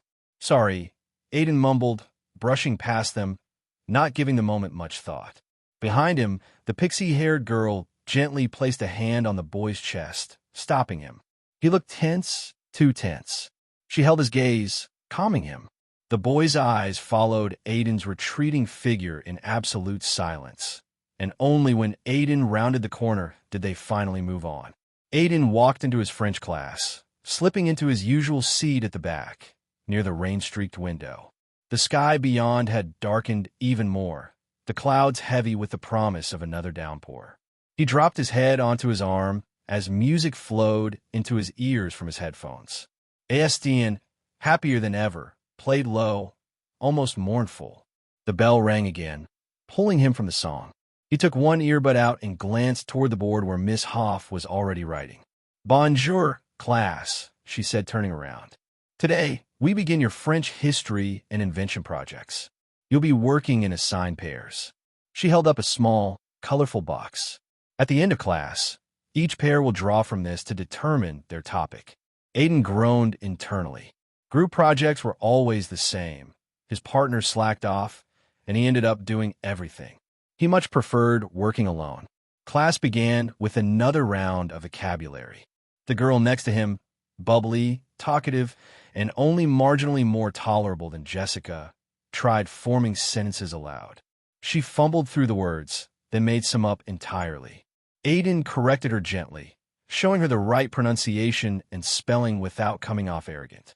To her credit, she took it well. The hour passed faster than expected. Miss Hoff picked up the topic box again and a clipboard. "All right, time to draw your topics. When I call your name, come up with your partner and pick one." One by one, students approached. There were groans, laughter, a few cheers. Some drew famous inventors. Some got food. Others were stuck with obscure 18th century painters. Rosalie Hale and Aiden White, Miss Hoff read. Aiden stood and walked to the front. He glanced over his shoulder and saw her. She had long, golden blonde waves cascading down her back. Easily 5 feet 9 inches, she carried herself with poise that could only be described as regal. She wore a perfectly tailored gray pantsuit, accented with a white shawl and a striking black and silver brooch. Her heels clicked crisply across the polished floor. She looked like she belonged in a fashion magazine. But her face was a mask, cold, blank, icy as the Arctic.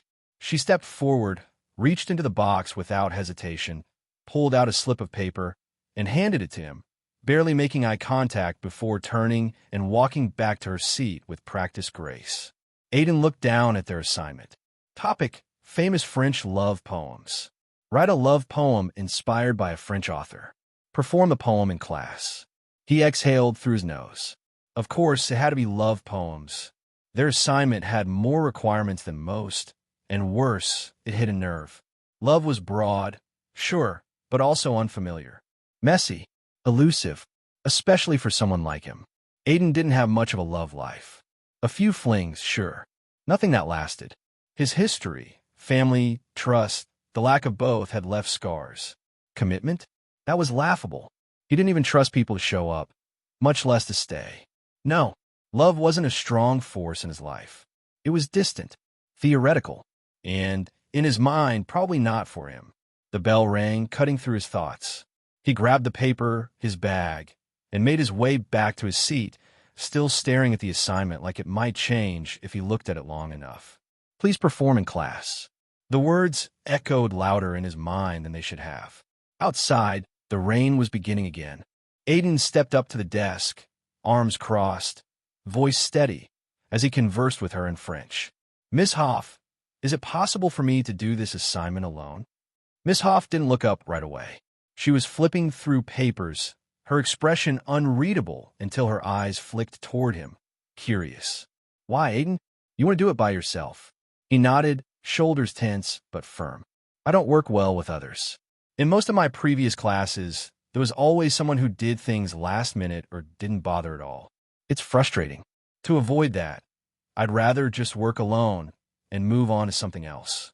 He didn't bother softening his tone. There was no point. His eyes drifted around the empty classroom. And honestly, most of the people in here are below my level in French. So there's no point in trying to talk to them. They wouldn't understand what I'm saying anyway. There was a moment of silence. Miss Hoff finally set her pen down and folded her hands together. She switched to English. If you think that's best, then fine. But I want a 5,000-word essay in French and a handwritten apology letter to your assigned partner. Then I'll consider it. Aiden blinked. What? What? She sighed. Aiden, I match students for a reason. Each partner, each assignment. It's all based on their performance, on tests, and in class. Some students are still catching up to this level. Others, like you, need to be pushed harder. He tilted his head, skeptical. So you're saying she's slow? No, she's excellent. But you? You lack challenge. And Rosalie Hale will give it to you. She's one of my brightest students in this class. Her voice warmed with rare admiration. Honestly, sometimes I don't even know if I'm the teacher or she is. Just trust me on this. You won't regret it. He didn't respond, just gave her a curt nod, then turned and walked out the door, and ran straight into her, like a curse spoken aloud. Rosalie Hale stood just outside the classroom, calm and poised as if she'd been waiting. Why don't you want to be my partner? She asked, her voice cool and detached. He stepped back, catching himself. It's not you. I just have a hard time working in groups, so I figured I'd just do it solo. He gestured vaguely down the hallway, already trying to put distance between them. And what does that have to do with me? I'm not them. She hadn't raised her voice. She didn't need to.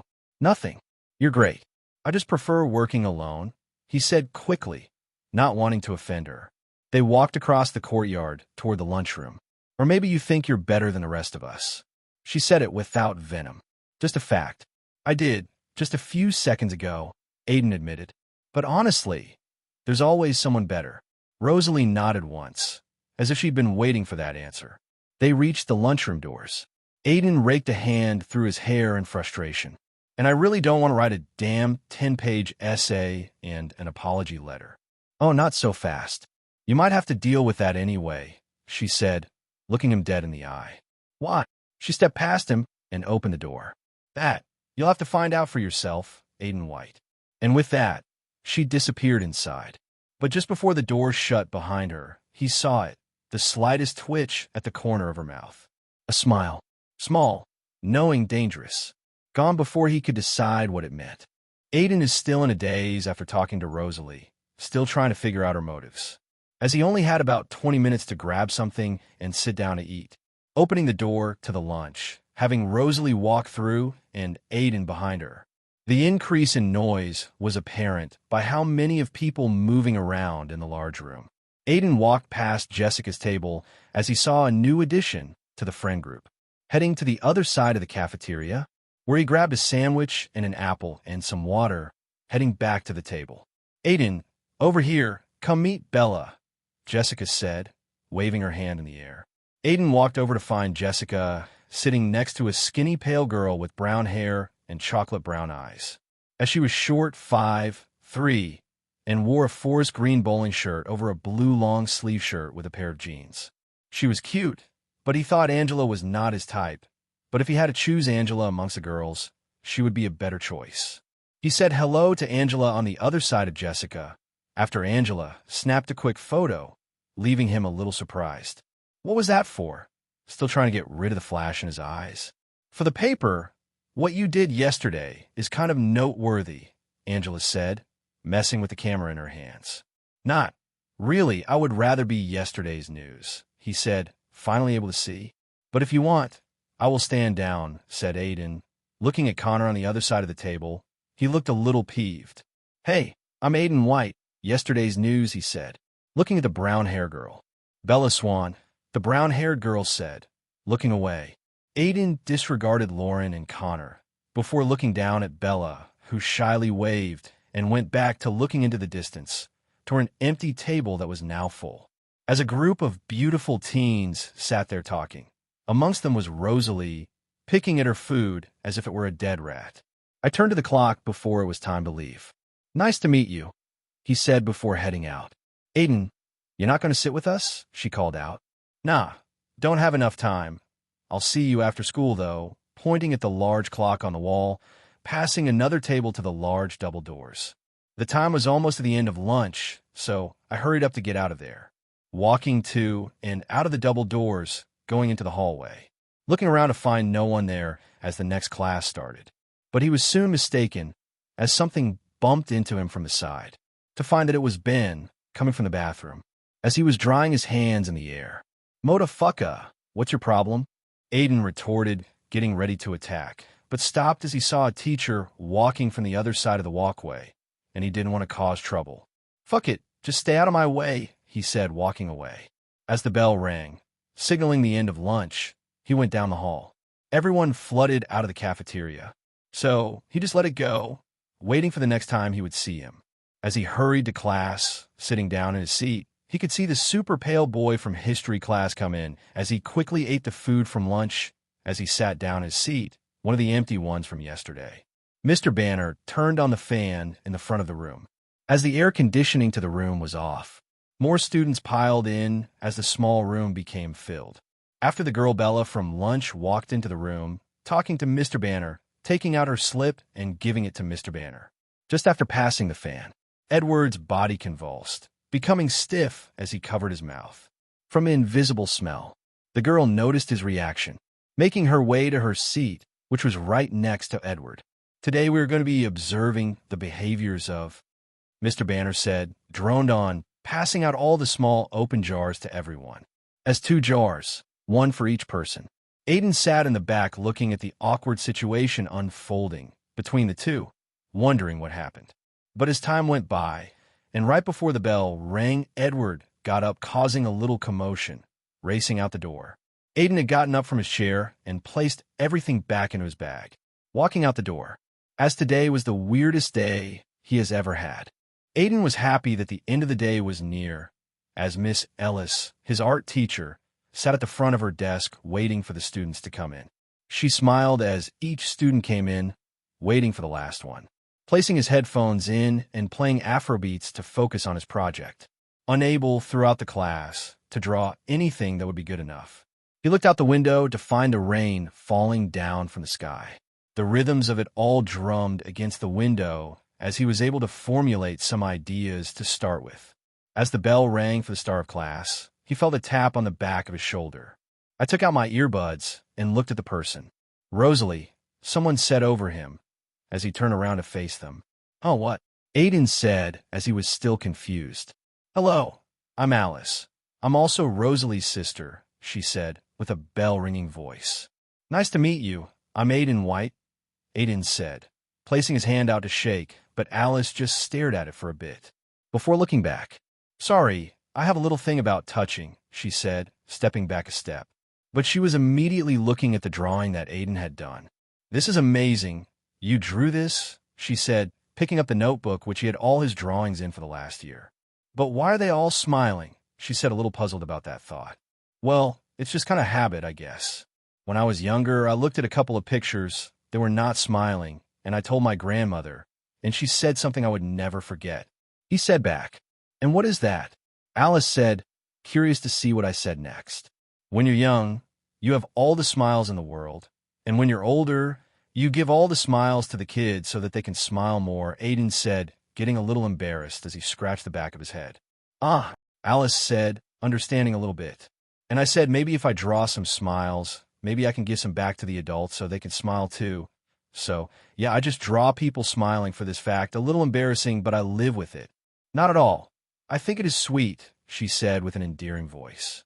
"And it's good to see Rosalie smile again.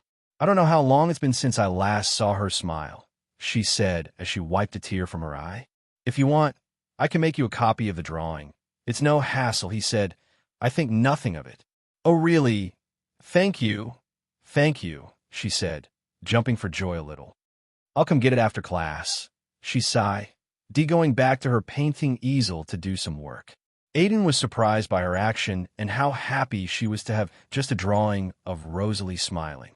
He soon realized how important it was to see her sister happy.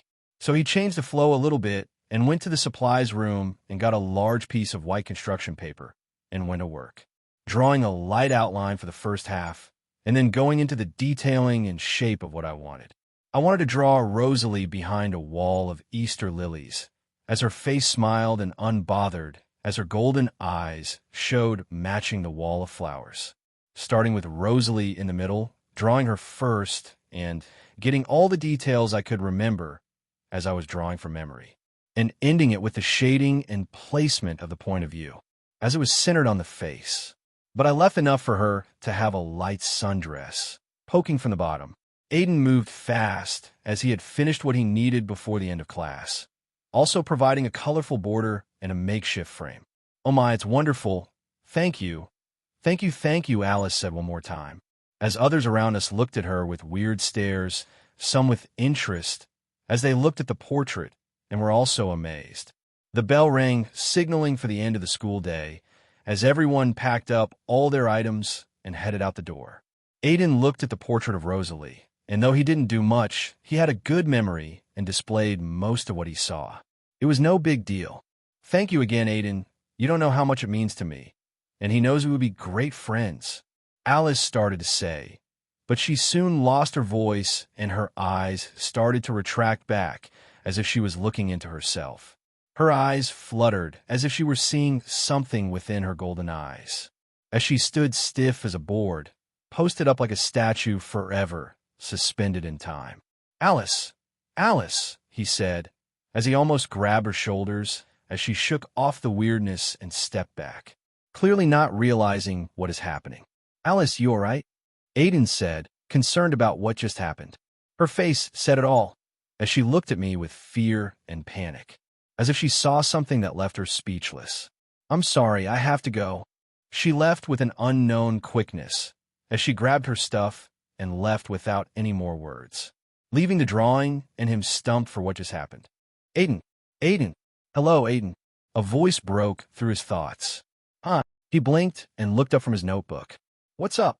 Angela sat across from him with a concerned expression. "You've been out of it for a few minutes now. Everything okay?" They were all sitting at a round table by the window, rain misting the glass as it looked out onto the street. Jessica and Eric were focused on their homework, Eric explaining a few corrections to Jessica with exaggerated patience. "Yeah, I'm fine," Aiden said, scratching the back of his neck. "Hey, do any of you know much about the Cullen family?" Jessica's head snapped around so fast, it was like she'd heard a secret code word. "You want to know about the Cullens?" "Why?" she asked, narrowing her eyes like he was a toddler caught sneaking candy. He shrugged off the look. "I met some of them today. Just hadn't seen them around before, so I got curious." Jessica leaned in a bit. "Okay, well, they're Dr. Cullen's kids. Or foster kids. Moved down from Alaska a couple of years ago. They all roll together," she added, tilting her head. "Like everywhere. Which is kind of gross considering they're like brother and sister." "Jessica, they're not related," Angela cut in gently. "Still weird. They live together." Jessica rolled her eyes. "The big guy, Emmett Cullen, looks like a linebacker or a lumberjack. The girl who's always with him is Elise Armand. Super shy. And the one with the pixie cut hair? Alice, she said, twirling her pencil. She creeps me out sometimes. Why? Aiden asked, now more intrigued. Jessica frowned slightly. She just looks like she knows stuff. Like, sees through people. Like a gypsy? Aiden guessed. No.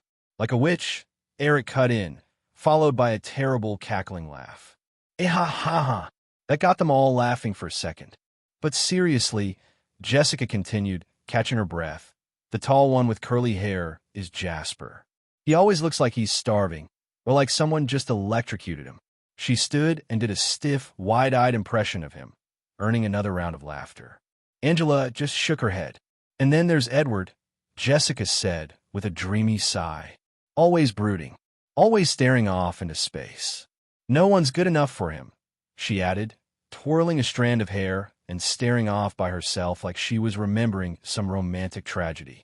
I guess he's Batman or something, Aiden muttered. Eric snorted, but the girls didn't get the reference. You're forgetting one, Angela said, snapping Jessica out of her daze. Jessica's face darkened. Oh, right. Rosalie, the Ice Queen. Aiden raised an eyebrow. What? You don't like her? Jessica crossed her arms. Let's just say we don't see eye to eye. Yeah, well, that's probably literal, Aiden teased. You're like a foot shorter than her, shorty. Jessica shot up, playfully furious. You did not just. He was already out of his seat, dodging as she came around the table. Stop it, Rachel. Calm down, he yelled, laughing as he looped around the chairs.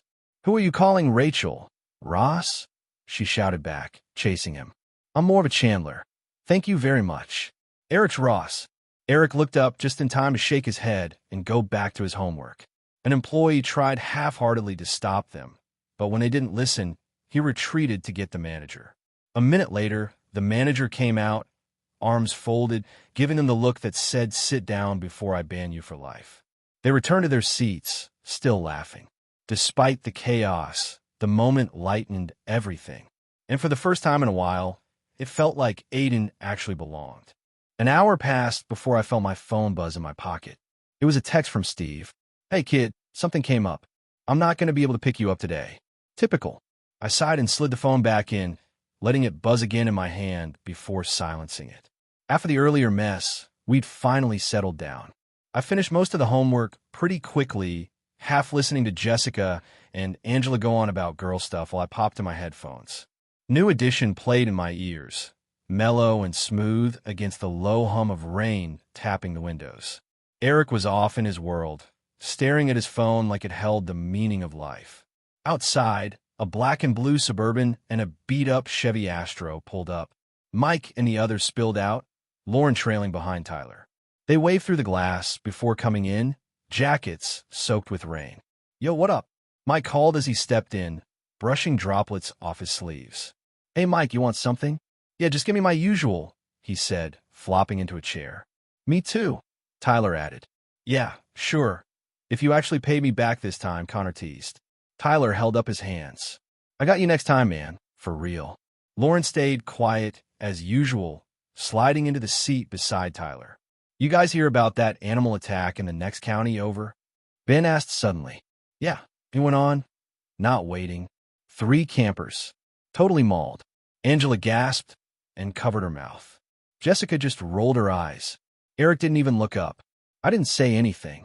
Didn't care. But I kept my eyes on Ben. He'd been acting off with me for a while now. Like he had a problem he couldn't name. And I had a feeling if I ever caught him alone, well, we'd settle it then. Well, God bless the families, Angela said quietly, bowing her head for a second. The others came back from the counter with food, and the conversation shifted. They started talking about the season and how unlikely it was they'd make playoffs. I checked my phone again. We'd been studying for almost 2 hours. That was enough. I stood, slung my bag over my shoulder, and patted Eric on the back as I passed, jolting him back to reality. Jessica perked up. You want to ride, Aiden? No, I'm good. Need some air. The drizzle had lightened anyway. I just wanted the quiet. The group watched as I left, the door swinging closed behind me. I walked through the school, down the steps, and across the parking lot toward the long 2-mile stretch to the house. Halfway down the street, I heard a horn beep. An old red truck, more orange now from age, slowed beside me. Need a ride? A girl called out. I turned and recognized her. Brown hair, pale skin. The other new girl, Bella, from lunch in Bio 2. The drizzle was picking up again, clouds thick and low overhead. If it's not a problem, I said, moving toward the passenger side. Not all. I climbed in, shaking the wet from my jacket. Thanks again. She nodded, pulling back onto the road. So, you're the police chief's daughter? I asked, putting the pieces together. Charlie Swan was the reason Steve had bailed yesterday. Yeah, that's my dad. What about you? Steve's mine, I muttered. I hated saying it. We kept driving. Where are you from? She asked after a beat. Chicago. You? Arizona. You're kind of pale for someone from the desert, I said, eyeing her. She laughed lightly. Yeah, I get that a lot. My mom says I'm part albino. I smirked. You out getting groceries? Yeah. Charlie doesn't cook, so I had to get stuff myself. The rest of the ride passed in silence. Comfortable, surprisingly. She slowed at the street. I pointed out just before my driveway. If you need a ride tomorrow, just let me know, she offered. I nodded. Yeah, will do. I stepped out into the cool air and shut the door. The truck pulled away, and I started down the driveway, the rain softening again into a mist. An hour had passed when his phone buzzed in his pocket. A notification from Steve lit up the screen. Hey kid, something came up. I'm not going to be able to pick you up today. Typical. After the earlier chaos, things had settled. He'd finished the rest of the homework quickly, mostly tuning out Jessica and Angela's conversation about makeup and relationship drama. Eventually, he slipped on his headphones, letting the smooth sounds of New Edition drown out the background noise. Eric was still glued to his phone, thumbing through whatever app had his attention, while rain tapped steadily against the windows like a lazy metronome. Outside, a dark blue Suburban and a beat-up Chevy Astro pulled into the lot. Mike and the rest of the guys hopped out, with Lauren squeezed next to Tyler in the back seat. They waved through the window before coming in and shaking off the rain, their jackets dotted with water. Yo, what's up? Mike greeted as he stepped in, barely acknowledging the weather beyond shrug. Hey, Mike, want anything? Yeah, just grab me the usual, he replied, sliding into a seat at the table. Same. Tyler chimed in right after. Connor shot him a look. Yeah, maybe if you pay me back for the last time. Come on, man. Tyler groaned, dragging out the plea, while Lauren stayed quiet behind them. Ben piped up from the side. Y'all hear about that animal attack in the next county? 3 campers. Tore them to pieces, he added. Angela covered her mouth. Jessica rolled her eyes like it was just more small-town gossip. Eric didn't even look up. And him? He didn't care enough to comment. Just stared at Ben for a long second. Ben had a problem with him. Always had. Never said why. But the message was clear. And when they were alone next time, they were definitely going to handle it. God bless the families, Angela whispered, head bowed slightly as if offering a prayer. Eventually, the others returned from the counter, and the group conversation drifted into safer territory, sports, mostly. The guys debated whether they'd even make the playoffs this season. He checked his phone. They'd been there nearly 2 hours. Time to go. He stood up, slung his bag over his shoulder, and said a quick goodbye, patting Eric on the back as he passed, snapping him out of his phone coma. Jessica offered him a ride, but he declined. He needed the walk, needed the air. The rain had eased into a light mist anyway. He stepped outside and started down the street, heading toward the high school. His house was about 2 miles out, and the quiet helped clear his head. He crossed the school lot and turned onto the main street. That's when he heard a honk. Short, not aggressive. A weathered red truck, aged into a rusty orange, pulled up beside him. A brown-haired girl leaned out the window. You need a ride or something? He recognized her. The other new girl. The one from lunch in Bio 2. The drizzle had picked up again, sky growing darker by the minute. Yeah, if it's not a problem, he said, climbing into the passenger side. Thanks again. She nodded and started driving. So, you're the police chief's daughter? Huh? He asked. He'd figured it out. She was the reason Chief Swan had left early the day before. Yeah, he's my dad. What about you? Steve. Officer Steve's mine. His tone made it clear he wasn't proud of it. The conversation moved on. So, where are you from? She asked. Chicago. You? Arizona. He glanced her over. You're kind of pale for a chick from Arizona. She grinned. Yeah, I get that a lot. My mom says I'm part albino. He snorted, the joke catching him off guard. You were out getting groceries? He asked. Yeah, my dad, Charlie, doesn't cook, so I figured I'd grab a few things. They rode in silence after that, the truck humming along the wet road. Eventually, she pulled up to the spot he pointed out, just shore the driveway. Hey, she said, if you need a ride tomorrow, just let me know.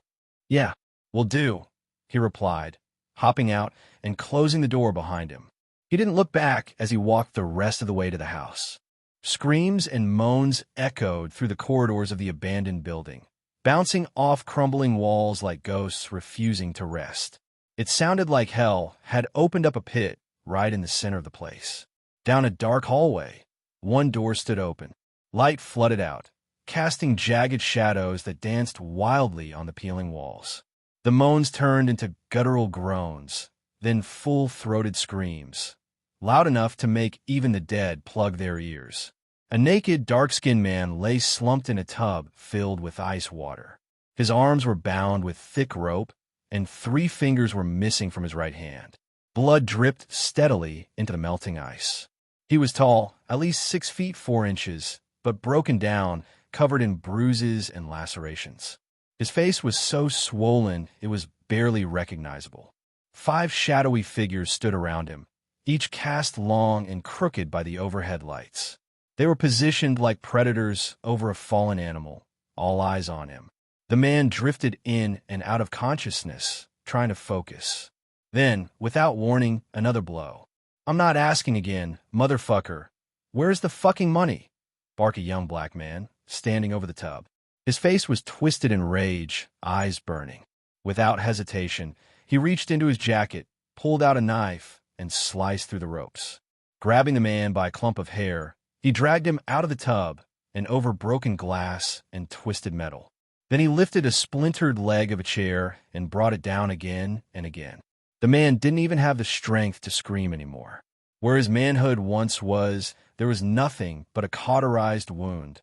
A brutal sign this wasn't the start of the torture, just the end.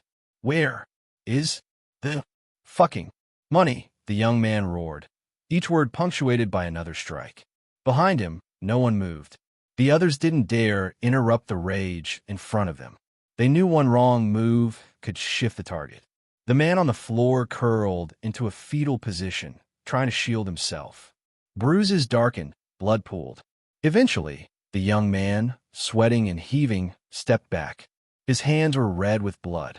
His chest rose and fell in erratic bursts as he stared down at what used to be a father figure. This man had raised him in the streets, taught him how to count and read when no school gave a damn, taught him how to survive. He had been family once, but now he was just another traitor in the gang system. And traitors didn't get to walk away. A small, feminine grunt caught the young man's attention. Behind him sat a girl, watching with an eerie smile. Just kill me already, you little bitch, the broken man rasped. I don't know where the money is, the books don't lie. The young man looked at him, anger and pity swirling in his eyes. He wanted to believe him. He wanted this not to be what it was.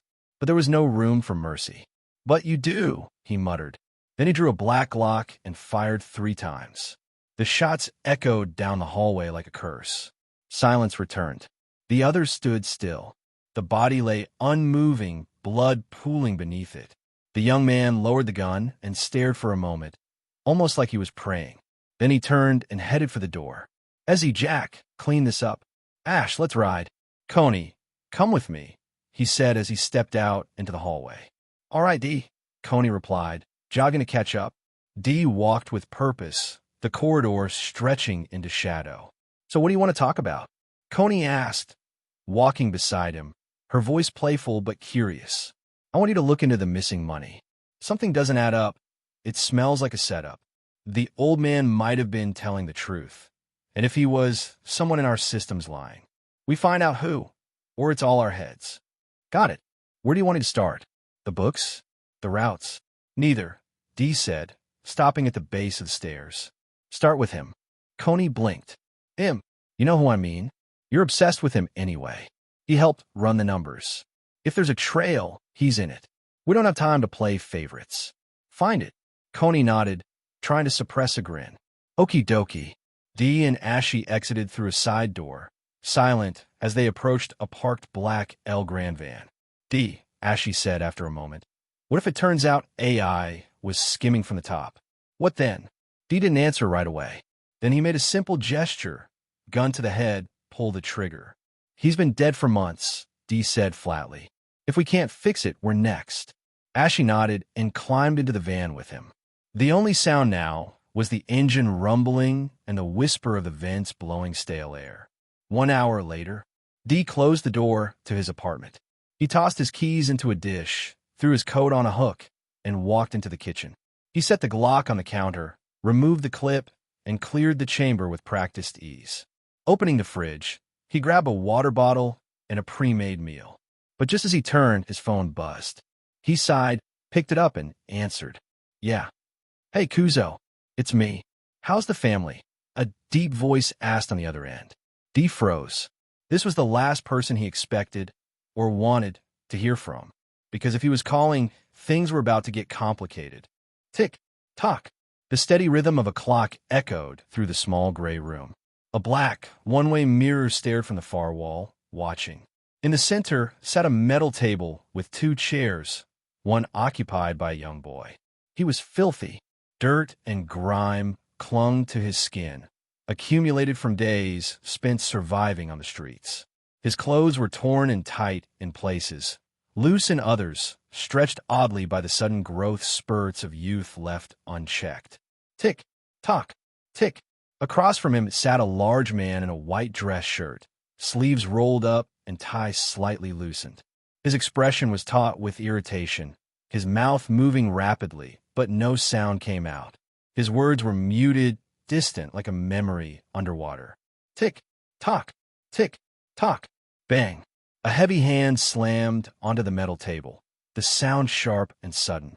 The boy flinched, his wide eyes darting toward the noise. Now, kid, the man snapped, his voice gruff and thick with a Chicago accent. Let me go over this again. Where's your mother? Your father? Is there anyone we can call? Do you know where you live? The boy didn't answer. He simply turned back to the clock, watching the seconds crawl by.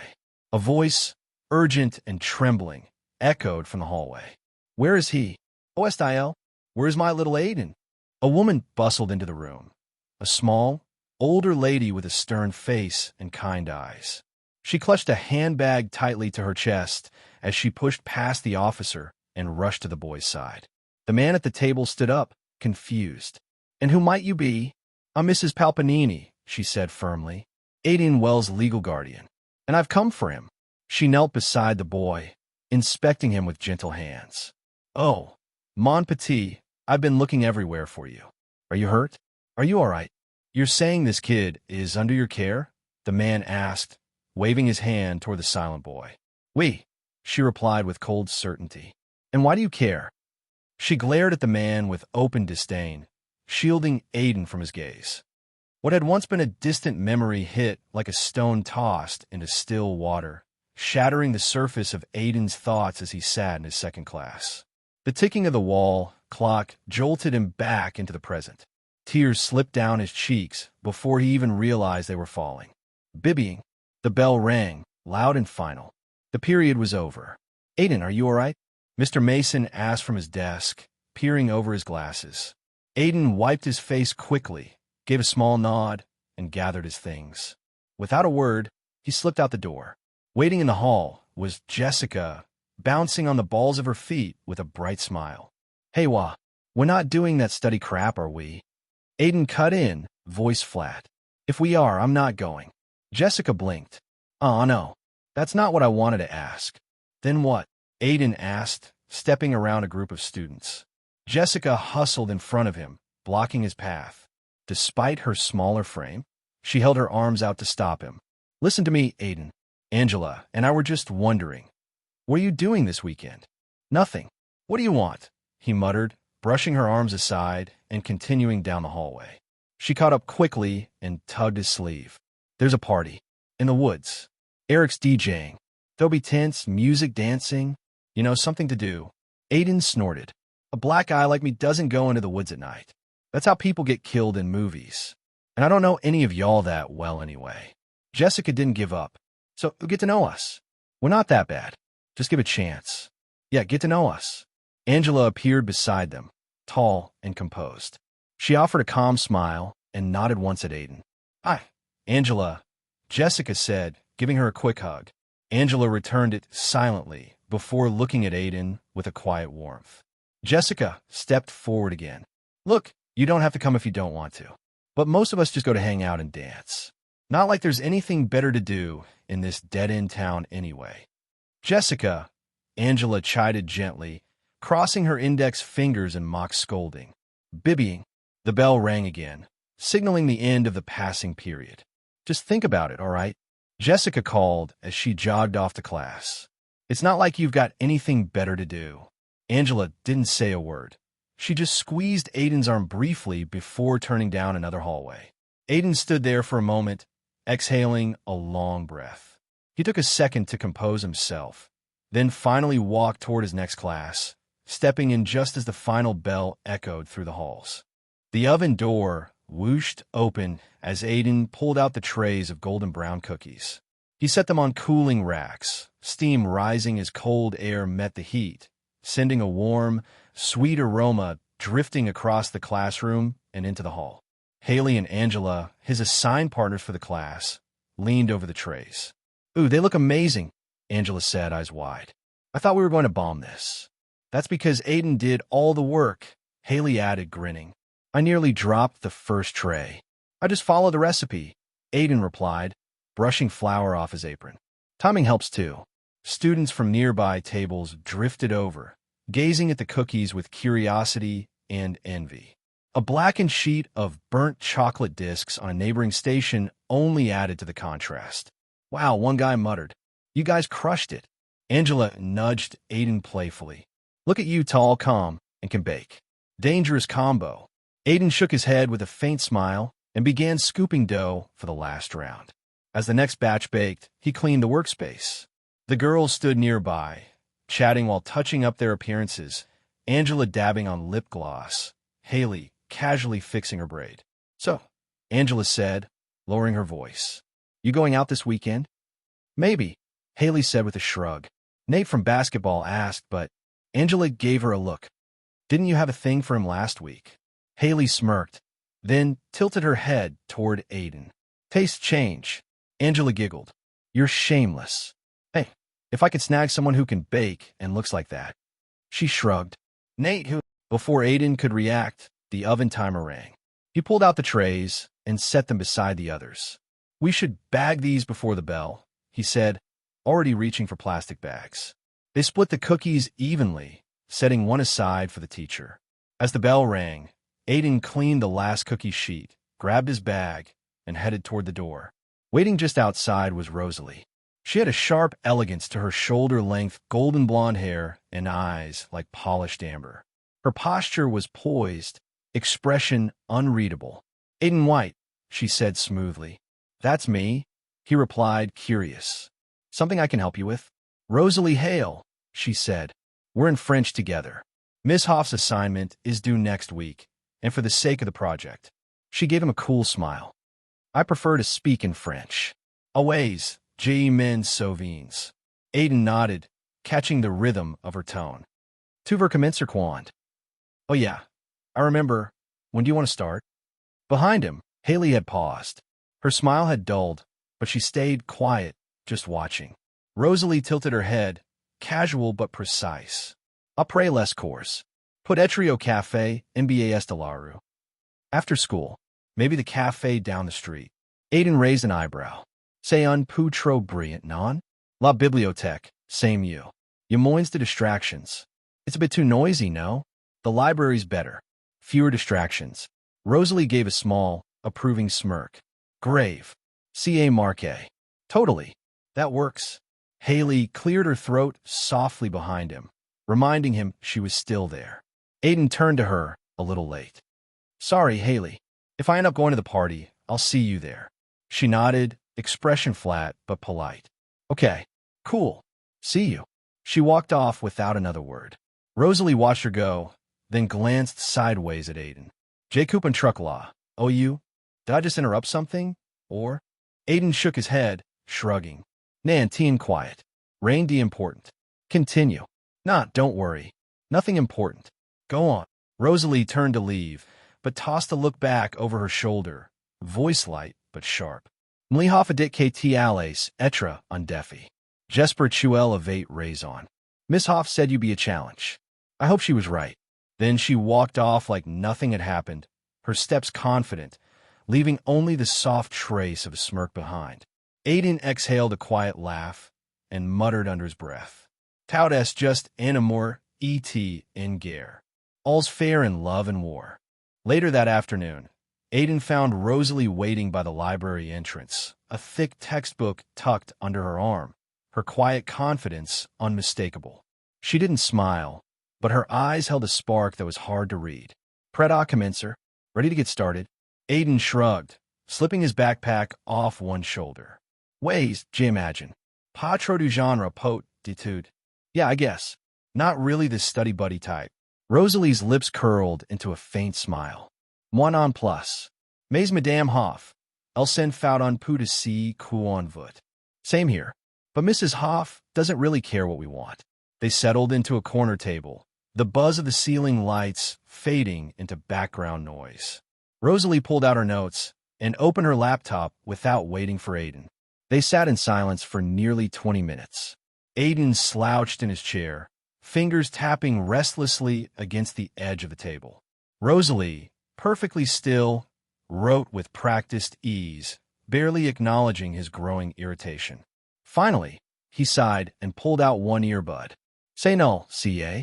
Je pensais qu'on devait parler de la putain de Révolution Française. This sucks. I thought we were supposed to talk about the damn French Revolution. Rosalie didn't look up. Nan. No. Quoi?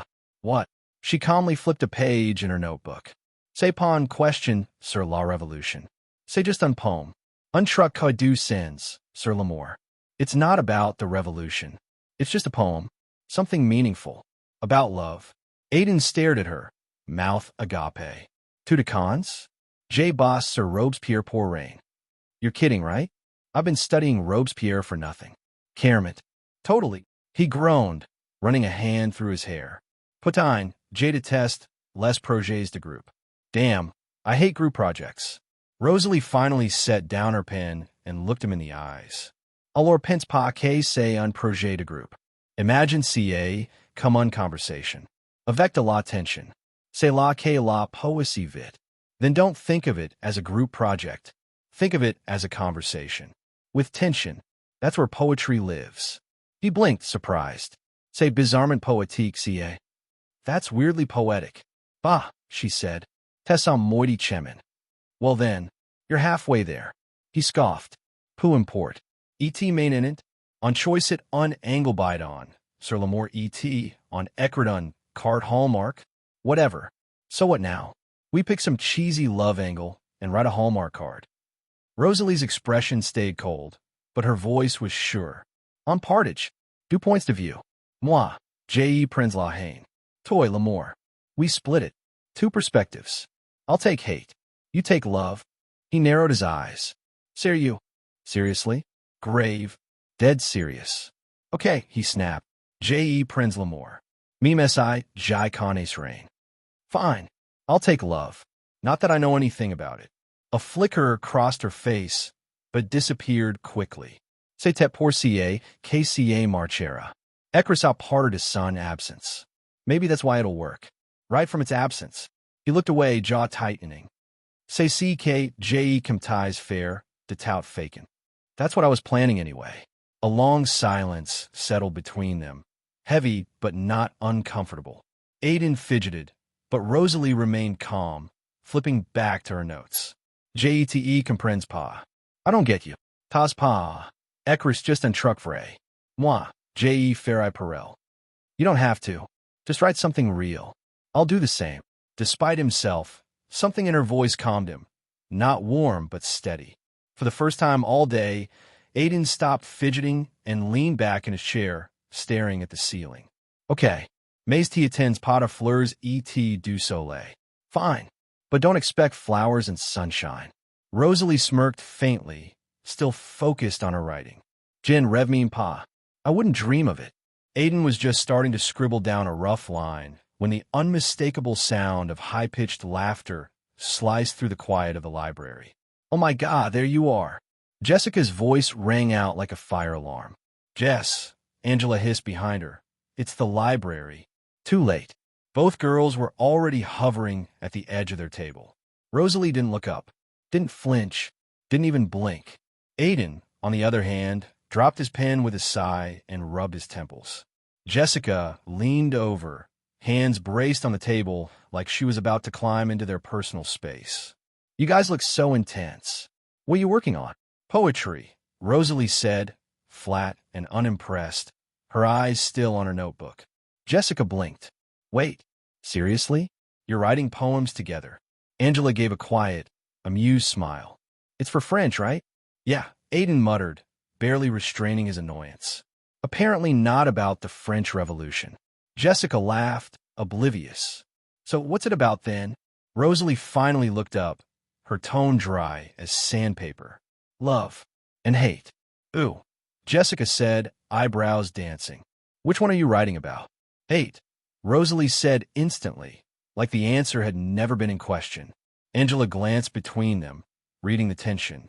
So I'm guessing Aiden's got love? Not got stuck with. Aiden snapped. I picked it. Jessica tilted her head. Huh, wouldn't have pegged you as the love poem type. Well, people usually peg wrong, he muttered, flipping his notebook over so they couldn't see what he'd written. Rosalie shut her laptop with a soft but deliberate click. We were making progress. If you're finished, we'd like to get back to it. Angela nodded, offering a quick, apologetic look. Right, got it. Sorry. Jessica lingered, still watching them like she was trying to solve a puzzle no one asked her to. We're going to grab something from the vending machine.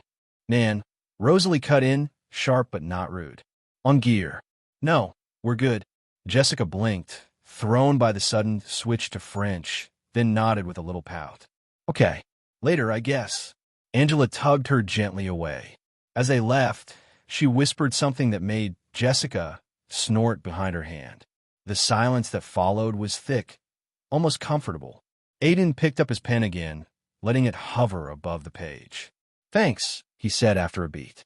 Rosalie didn't look at him, just clicked her pen and resumed writing. Don't mention it. And just like that, they returned to the slow, simmering rhythm of working side by side. Love and hate bleeding onto the page in two completely different hands. They worked in silence for a while after Jessica and Angela left. The rain outside had picked up a soft, steady rhythm against the library windows. Aiden had finally filled an entire page, his scrawl uneven but driven. Rosalie, for her part, had been typing steadily, pausing only to occasionally stare off into the distance like she was mining something deep inside herself. Rosalie closed her laptop with a soft click and looked up. Feeny. Finished. Aiden leaned back, stretching his arms behind his head. Me too. Rosalie arched a brow. En anglais? Tu viens de perdre. In English? You've just lost. He blinked, then groaned. Damn it. A smug smile tugged at the corner of her mouth. Tu étais si proche. You were so close. Aiden rubbed the back of his neck, grinning despite himself. Fine. You win. She folded her arms, satisfied. Chalk the win to 1. He chuckled, then leaned forward, expression softening. So, you're not from around here, right? She tilted her head. Rochester, New York. Big change from Forks. Rosalie glanced toward the window, eyes thoughtful. Yeah, smaller, quieter, wetter. People here are slower. You mean dumber? He teased. No. She gave a slow blink. Just not in a rush to prove something. Aiden nodded. That actually sounded kind of nice. She looked back at him. What about you? Chicago, he said. Or it used to be. Her expression didn't change, but something in her posture eased, like she understood more than she let on. It wasn't a great place for me, he continued. Loud, unforgiving. You either learn fast or get eaten alive. Rosalie's gaze lingered on him. And here. He paused. Too quiet, sometimes. But I'm starting to get used to it. She nodded once, slowly. That's good. Another silence. This one felt earned, like a breath after a sprint. Then Aiden reached for his notebook. You want to trade poems? You can tell me how terrible I butchered the French language. Rosalie smirked. Only if you can handle brutal honesty. I think I can take it. He grinned. As long as you don't switch back to French mid-insult. She lifted a brow. Gee, any promets rain. And for once, Aiden didn't mind. 20 minutes later, they gathered their things in silence. The low murmur of other students filling the air again. Aiden slung his backpack over one shoulder, shaking the cramp out of his hand. Rosalie stood smoothly, tucking her laptop under one arm. She turned to him just as they reached the library doors. You walking? She asked, tone neutral. Aiden checked his phone and frowned at the screen. Steve. Hey kid, something came up. Can't get you today. Sorry. He sighed. Looks like I am now. Rosalie's eyes flicked to the steady drizzle outside, her expression unreadable. How far? 2 miles. He tried to keep the irritation out of his voice. Not too bad, just wet and annoying. There was a pause before she said, Come on. Aiden raised an eyebrow. Come on where? To my car. I'll give you a ride. He blinked. You drive? Rosalie didn't answer. She just kept walking. Outside, the rain had picked up again, a cold mist settling over the parking lot. Rosalie led him past the rows of average cars and trucks until they reached the sleek, unmistakable shine of a cherry-red BMW convertible, drops of water beating on its wax surface like it had just rolled off a showroom floor. Aiden stopped and stared. This yours? She glanced back, keys in hand. No, I just like standing next to expensive things I don't own. He chuckled under his breath. Right. They got in, her side with quiet grace, his with a soaked thud. The inside smelled faintly of leather and cold rain. Just before she started the engine, she looked over at him. Give me your number. Aiden frowned. Why? Rosalie's tone didn't waver. In case we need to edit something. For the poem. You already have your half memorized. I like being prepared, she said simply. Humor me. He read it off slowly, watching as she typed it into her sleek, fingerprintless phone. She didn't offer hers in return. Just mine, he asked. Her lips curved barely. If I give you mine, you might use it. He narrowed his eyes at her, smirking. You say that like it's a threat. She turned the key, the engine purring to life. For me? Maybe. They pulled out onto the street, rain slicking the road as they drove in silence. Her fingers rested lightly on the wheel, her posture relaxed but precise. He kept stealing glances at her, calm, composed, totally unreadable. Eventually, he said, So, you've given everyone a ride home, or just me? Rosalie didn't look at him. Don't push your luck, Aiden.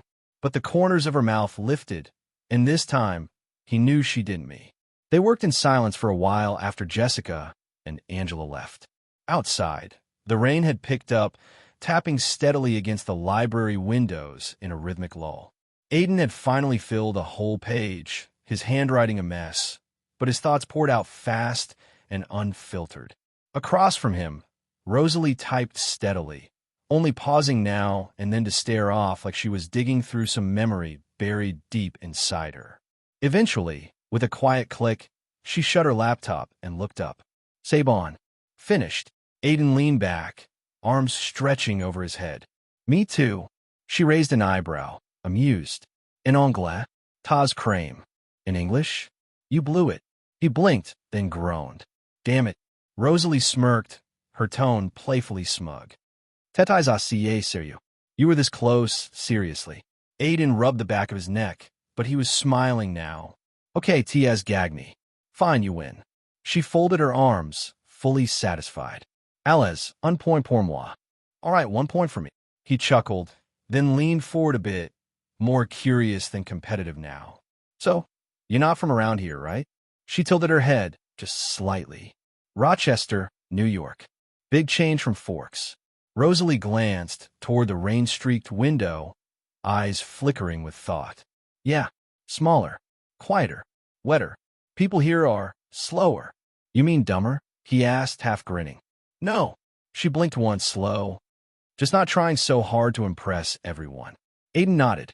Honestly, that kind of sounds nice. She looked back at him. And you? Chicago, he said. Well, it used to be. Her face didn't shift much, but something relaxed in her shoulders, just a little. Like she got it. It wasn't great for me, he went on. Loud. Rough. You either learn fast or get crushed. Rosalie kept her gaze on him. And here. He thought for a moment. Too quiet sometimes. But I'm getting used to it. She nodded slowly. That's good. A new silence settled between them. One that didn't feel heavy, just earned. Then Aiden reached for his notebook and lifted it a little. You want to trade poems? You can tell me how badly I wrecked the French language. Rosalie smirked, not missing a beat. Only if you can take it. I think I can handle it, he said with a grin. As long as you don't switch back to French in the middle of roasting me. She lifted one brow, smirk sharpening. J'y promets rain. No promises. And for once, Aiden didn't mind. 20 minutes later, they gathered their things in silence, the low murmur of other students filling the air again. Aiden slung his backpack over one shoulder, shaking the cramp out of his hand. Rosalie stood smoothly, tucking her laptop under one arm. She turned to him just as they reached the library doors. You walking? She asked, tone neutral. Aiden checked his phone and frowned at the screen. Steve. Hey kid, something came up. Can't get you today. Sorry. He sighed. Looks like I am now. Rosalie's eyes flicked to the steady drizzle outside, her expression unreadable. How far? 2 miles. He tried to keep the irritation out of his voice. Not too bad, just wet and annoying. There was a pause before she said, Come on. Aiden raised an eyebrow. Come on where? To my car. I'll give you a ride. He blinked. You drive? Rosalie didn't answer. She just kept walking. Outside, the rain had picked up again, a cold mist settling over the parking lot. Rosalie led him past the rows of average cars and trucks until they reached the sleek, unmistakable shine of a cherry-red BMW convertible, drops of water beating on its wax surface like it had just rolled off a showroom floor. Aiden stopped and stared. This yours? She glanced back, keys in hand. No, I just like standing next to expensive things I don't own. He chuckled under his breath. Right. They got in, her side with quiet grace, his with a soaked thud. The inside smelled faintly of leather and cold rain. Just before she started the engine, she looked over at him. Give me your number. Aiden frowned. What? Rosalie's tone didn't waver. In case we need to edit something. For the poem. You already have your half memorized. I like being prepared, she said simply. Humor me. He read it off slowly, watching as she typed it into her sleek, fingerprintless phone. She didn't offer hers in return. Just mine, he asked. Her lips curved barely. If I give you mine, you might actually use it. He narrowed his eyes at her, smirking. You say that like it's a threat. She turned the key, the engine purring to life. For me? Maybe. They pulled out onto the street, rain slicking the road as they drove in silence. Her fingers rested lightly on the wheel, her posture relaxed but precise. He kept stealing glances at her, calm, composed, totally unreadable. Eventually, he said, So, you're giving everyone a ride home? Or just me? Rosalie didn't look at him. Don't push your luck, Aiden. But the corners of her mouth lifted, and this time, he knew she didn't mean it. Aiden lowered his gaze from the targets, and suddenly the warm sunlight and rustling trees around him faded. The sounds of the shooting range blurred, replaced by a faint, steady voice. Remember, control the grip, control the shot.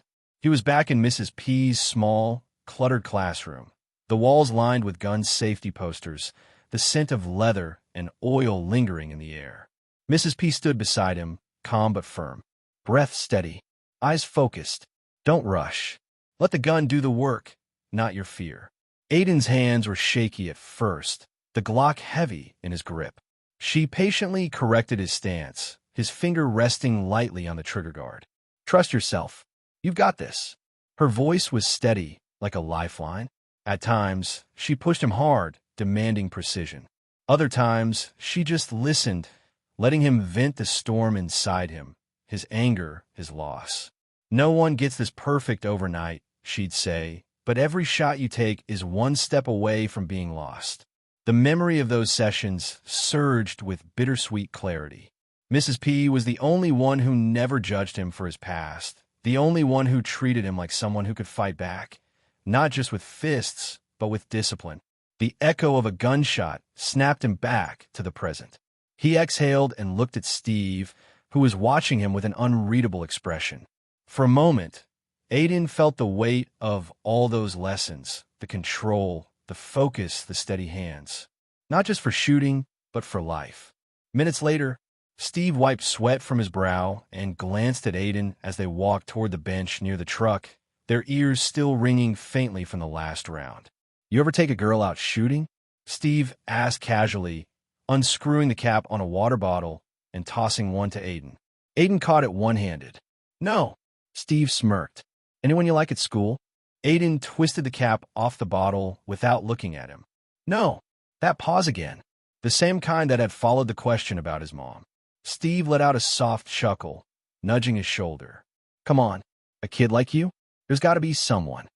Aiden took a sip, the water an excuse to stall. "It's complicated.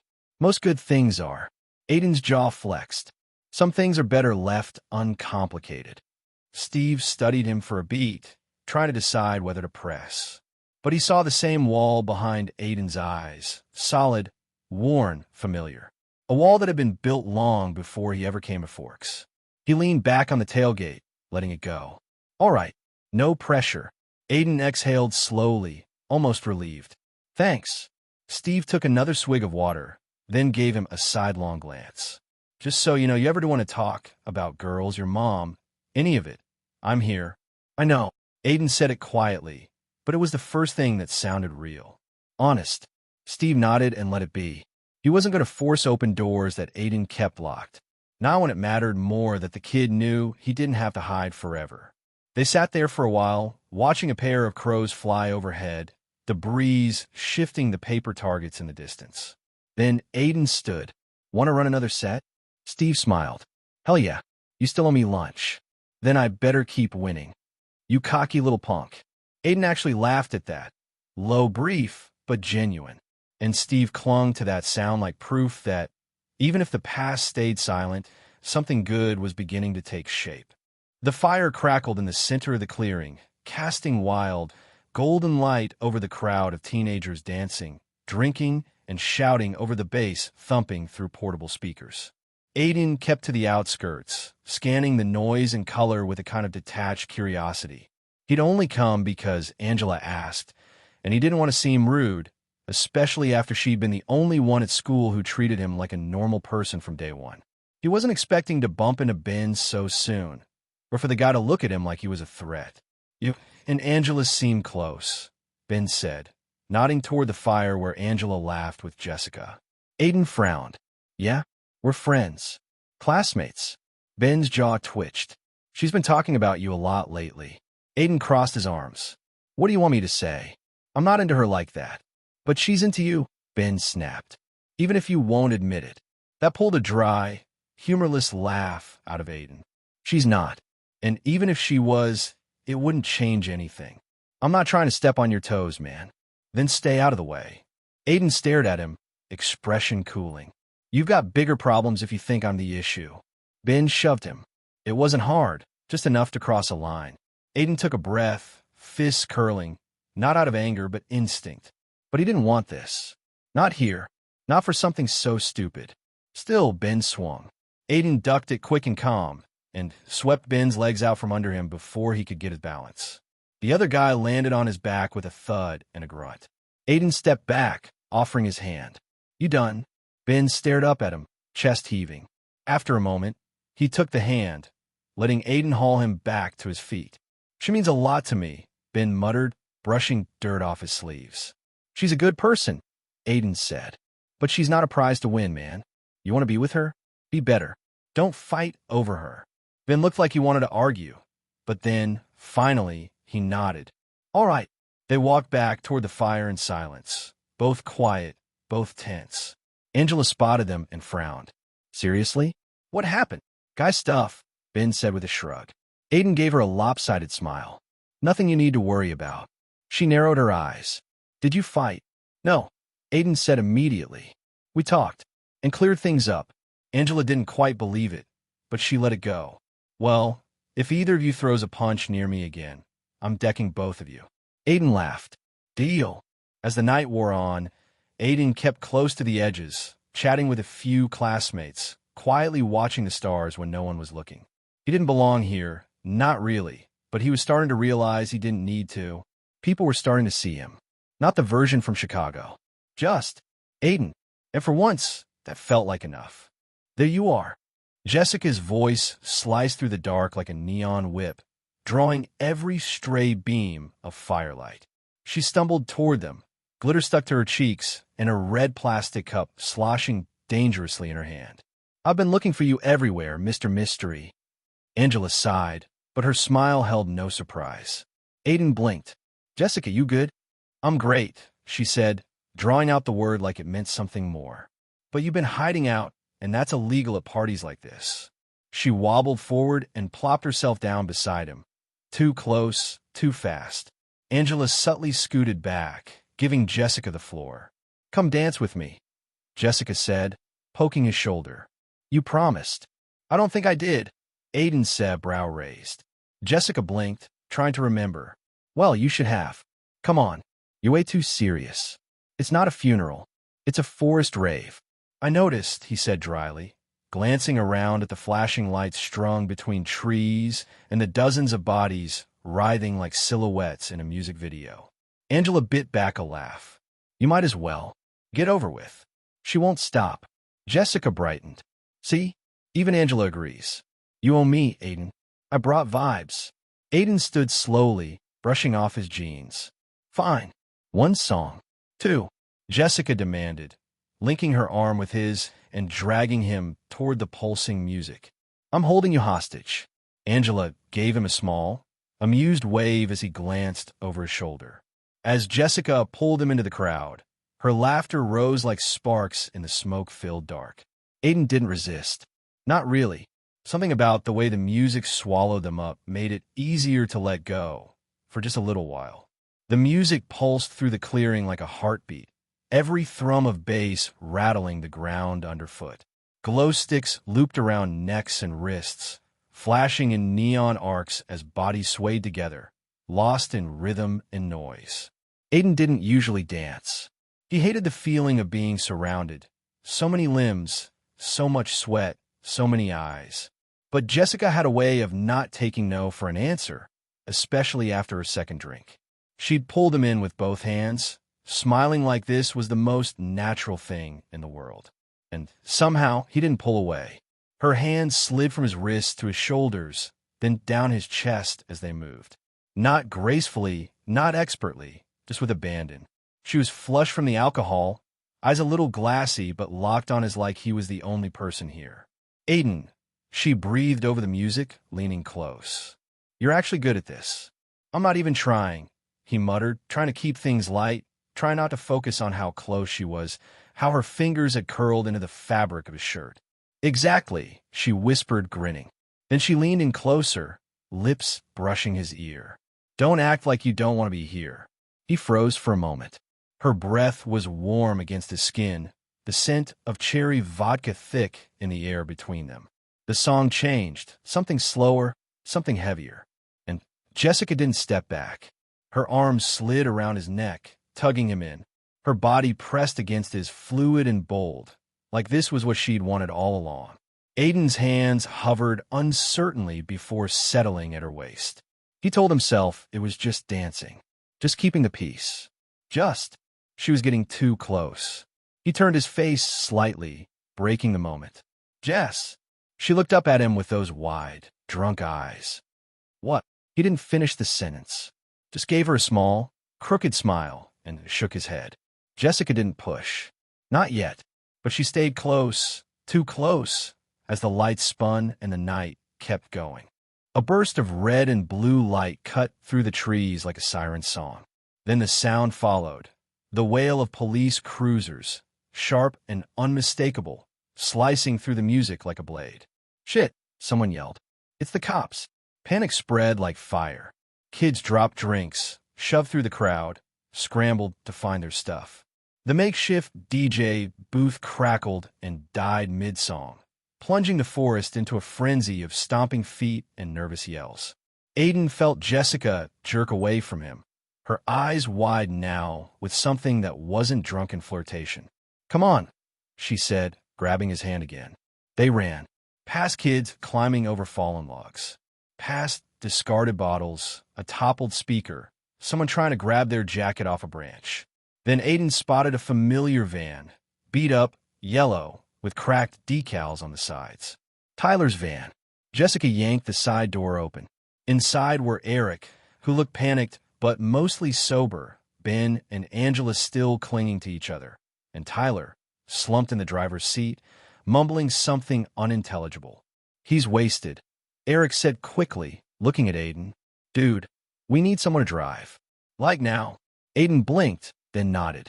"Move." He climbed into the driver's seat, pushing Tyler over to the passenger side. The guy was a mess, half asleep, grinning like he didn't understand the chaos around him. Behind him, the van door slammed shut. Jessica climbed over the seat and sat shotgun beside Aiden, panting, her eyes still wide. "Can you even drive this thing?" Ben asked from the back. "I can drive," Aiden muttered, already twisting the key in the ignition. The van coughed, sputtered, then roared to life like an angry beast. Spotlights danced across the trees behind them. A voice shouted over a loudspeaker, "This is the police. Disperse immediately." Aiden hit the gas. Tires kicked up dirt and gravel as they peeled out of the clearing, bumping over roots and uneven ground. Jessica clung to the door, Eric swore, and Angela gave a little shriek when they nearly clipped a tree. But they were moving and getting away. "Holy crap," Jessica whispered, a laugh of adrenaline escaping her lips. "You're actually kind of badass." "Just hold on," Aiden growled, keeping his focus on the narrow dirt trail ahead. And in the rearview mirror, the flashing lights slowly disappeared behind them. The van bounced along the dark roads, the adrenaline slowly draining, but the tension still thick in the cramped space. No one said much, the silence heavy with the weight of what had just happened. Aiden kept his eyes on the road, hands steady on the wheel as the others caught their breath behind him. "Where to now?" Jessica finally asked, breaking the quiet. Aiden glanced at her through the rearview mirror. "My place. Steve's on night shift. Won't be home for a while. We can crash there till morning." A collective sigh of relief echoed from the back. Angela stretched out, running a hand through her hair. "That actually sounds perfect." Tyler slumped further into his seat, muttering something about never drinking again. Ben chuckled softly. "Yeah, sure, Tyler." The van rumbled to a stop in front of a sprawling house that looked more like a mansion than a typical home in town. Tall windows glimmered faintly in the early morning light, and the manicured lawn stretched wide, giving the whole place an air of quiet luxury. Jessica's eyes widened as she looked up at the impressive facade. "Wow, you live here." Aiden shrugged, trying to sound casual, but feeling a little self-conscious. "Yeah, I guess. It's actually Steve's place, my dad's. He's the one who pays for all this." Ben whistled low. "No wonder people think you're super rich." Angela gave Aiden a knowing smile. "I didn't realize Steve was loaded." "Not exactly," Aiden said with a shrug. "He works hard, that's for sure. But yeah, this is his house." They climbed out of the van and slipped quietly inside, careful not to wake anyone. The inside was just as impressive as the outside. Sleek furniture, polished floors, and a calm order that felt almost foreign to Aiden, but somehow comforting. Tyler collapsed onto a plush couch, eyes half closed. "Okay, this is nice." Jessica laughed softly. "Yeah, you'd never guess he's just a regular kid." Aiden sank into an armchair, finally allowing himself to breathe out. Despite the grandeur, this place felt like a refuge tonight. After shedding their jackets, Aiden led the group toward the sleek elevator tucked in the corner of the grand foyer. He pressed a button for the second floor, and the doors slid closed with a soft hiss. The ride was brief, but the quiet hum of the elevator contrasted sharply with the noise and chaos they'd just escaped. When the doors opened, Aiden stepped out first, motioning for the others to follow. They found themselves in a wide hallway lined with framed photos and modern art. At the end was a door, slightly ajar, soft light spilling out. Inside, the game room stretched wide. Pool table, foosball, and a massive flat-screen TV mounted on the wall with a stack of video game consoles beneath it. Beanbag chairs were scattered around, and a mini fridge stood in the corner, stocked with drinks. Jessica's eyes lit up. "This is awesome." Tyler flopped onto one of the beanbags, groaning. Finally, a place to crash. Ben and Angela exchanged a grin, already moving toward the pool table. Aiden leaned against the wall, glad to see the others relaxing after the night's craziness.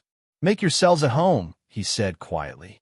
The night wasn't over, but at least here, for a moment, they could breathe. Morning light filtered softly through the blinds as the group stirred awake in the game room. Empty snack bags and scattered cushions lay about, remnants of the night's chaotic fun. The silence was a stark contrast to the raucous energy from just hours before. Angela stretched and glanced at her phone. "I've got to get going. Church starts soon, and you know how it is with pastor's daughter duties." She smiled apologetically at everyone. Ben nodded, rubbing sleep from his eyes. "Yeah, me too. I'll catch you later." Tyler groaned from his spot on the couch. "Guess it's back to reality." Jessica lingered by the door, watching Aiden as he gathered his things. When the others filtered out, she stepped closer, her voice low. "Hey, thanks for letting me stay last night." Aiden looked up, surprise flickering in his eyes. Jessica's lips brushed against his cheek, then quickly moved to his mouth in a soft, lingering kiss. His breath caught. Before he could say anything, Jessica grinned, her cheeks flushed, and bolted out the door, leaving a dizzy silence behind.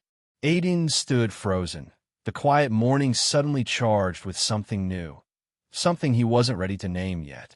Aiden stood rooted in the quiet room, Jessica's kiss still warm on his lips. His mind raced, a mix of surprise and something deeper stirring beneath the surface. What was that? His heart thudded unevenly, a strange flutter he hadn't expected. Jessica, with her confident smile and easy charm, had crossed a line he hadn't realized was there. He replayed the moment over and over, fingers brushing his lips where hers had touched. Was it just a fleeting thing? A careless impulse fueled by last night's haze? But even as doubts crept in, a small part of him whispered something hopeful, something he hadn't allowed himself to feel in a long time. Maybe this isn't just about the party or the chaos. For the first time in a while, Aiden felt the possibility of something more, something that might make this messy, complicated life feel a little less heavy. Yet, beneath that flicker of hope, a shadow of caution lingered. He knew better than to get too close, too fast. Trust was a fragile thing, and he'd learned the hard way how quickly it could shatter. He sighed, pushing the swirl of emotions down, at least for now. For today, it was enough to simply feel it, whatever it was, and let the moment settle. Hour later, the church was packed. Angela sat with her parents near the front, her posture perfect and composed. She wore a modest dress and a tired smile, but her mind drifted, thoughts still tangled with last night. The dancing, the laughter, Aiden and Ben. Even now, she wasn't sure what exactly had changed between them, only that something had. Pastor Weber stood at the pulpit, voice warm and familiar. But the ease of his Sunday sermon took a sharp turn. "We'd like to take a moment to speak to something that's been troubling our town lately," he said, placing a firm hand on the lectern. "As many of you know, there have been a series of animal attacks in the area, more frequent and more violent than we've seen before." Murmurs spread through the crowd. Heads turned. Concern rippled like a wave. Angela stiffened slightly, her mother's hand closing around hers. "The authorities are doing everything they can," the pastor continued. "But we urge you all, young people especially, to be cautious.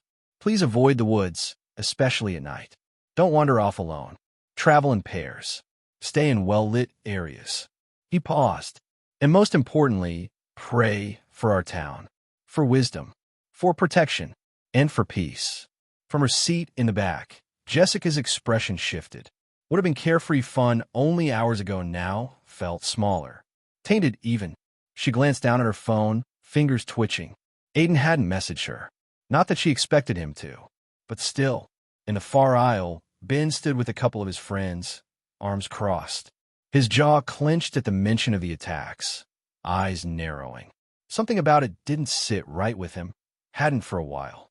And outside the stained glass windows, clouds gathered above the forested edge of Forks. Quiet, brooding, as if holding its breath. Something was changing in the town, and they all felt it, even if no one could name it yet. The burnt-out apartment smelled of old smoke, scorched wood, and a kind of lingering sorrow. Connie stepped over fallen beams and crumbled drywall, holding her coat close as her boots crunched over glass. The second-floor unit was half-collapsed, barely standing, but she knew this place like a memory she never owned. She hadn't lived here. Not really, but she'd visited enough to know who had. Her skin was soft-toned and flawless, kissed with just enough warmth to hint at her Korean heritage. She looked young, too young for the things she'd done. The kind of face you'd trust at a glance, and regret by the second blink. But it was her eyes that made people flinch. Green, vivid, unnatural. They weren't the color of spring or meadows. They were the kind of green that glowed under low light, that stared too long, that caught lies mid-sentence and swallowed them whole. Her gaze didn't look at you. It invaded. There was nothing gentle in it, only obsession, hunger, calculation, like she already knew where your bones would snap. Her hair was black, slightly wavy, and often messy, like she just crawled out of bed after a knife fight. Sometimes tied in high twin buns or left to fall around her face. It framed her porcelain features like a warped anime, character brought to life. A single cracked locket dangled from her neck, always tucked beneath her shirt like a secret. No one touched it. No one asked. And she never blinked when she hurt someone. Because to Connie, pain wasn't punishment. It was intimacy. She wrapped her coat tighter around her thin frame, the Chicago chill finding its way through every ripped seam. Her fingers, half shaking from cold, half her nerves, rifled through a half-burnt drawer, tossing aside warped photo frames and melted plastic. Something had to be here. A notebook, a piece of clothing, a picture, anything that tied her to him. I just need proof, she whispered to herself, her voice hoarse. Something to show he was here. Something that matters.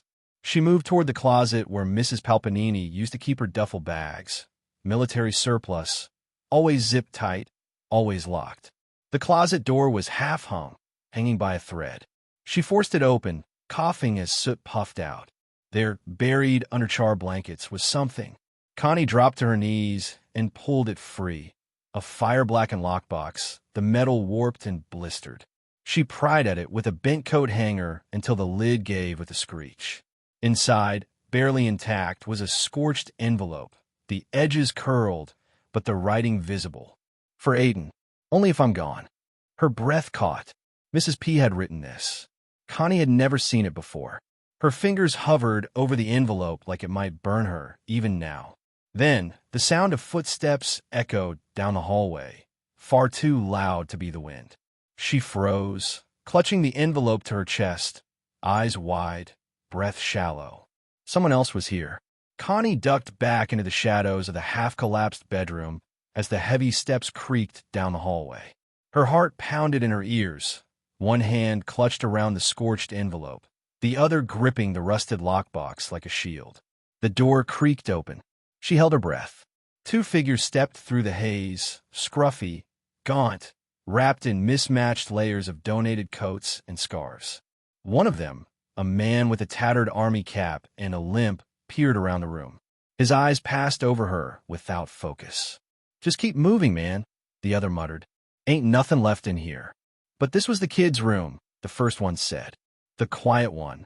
He stayed in here before the fire, remember? Connie's breath caught. He was really polite. The man continued, more to himself than anything. Always try to fix the doors. Gave me his blanket once. Good kid. Quiet but sharp. Real sharp. They moved on, their footsteps retreating slowly down the hall, their voices fading into the clatter of a broken stairwell. When silence settled again, Connie stood up slowly and walked down the hall to Aiden's room. She remembered the way Mrs. Palpanini would yell down the stairs at him.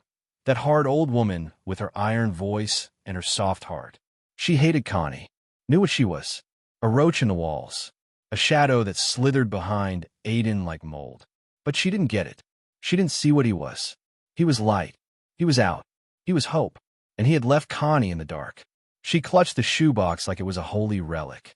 It still smelled like him. She opened the lid, careful, reverent.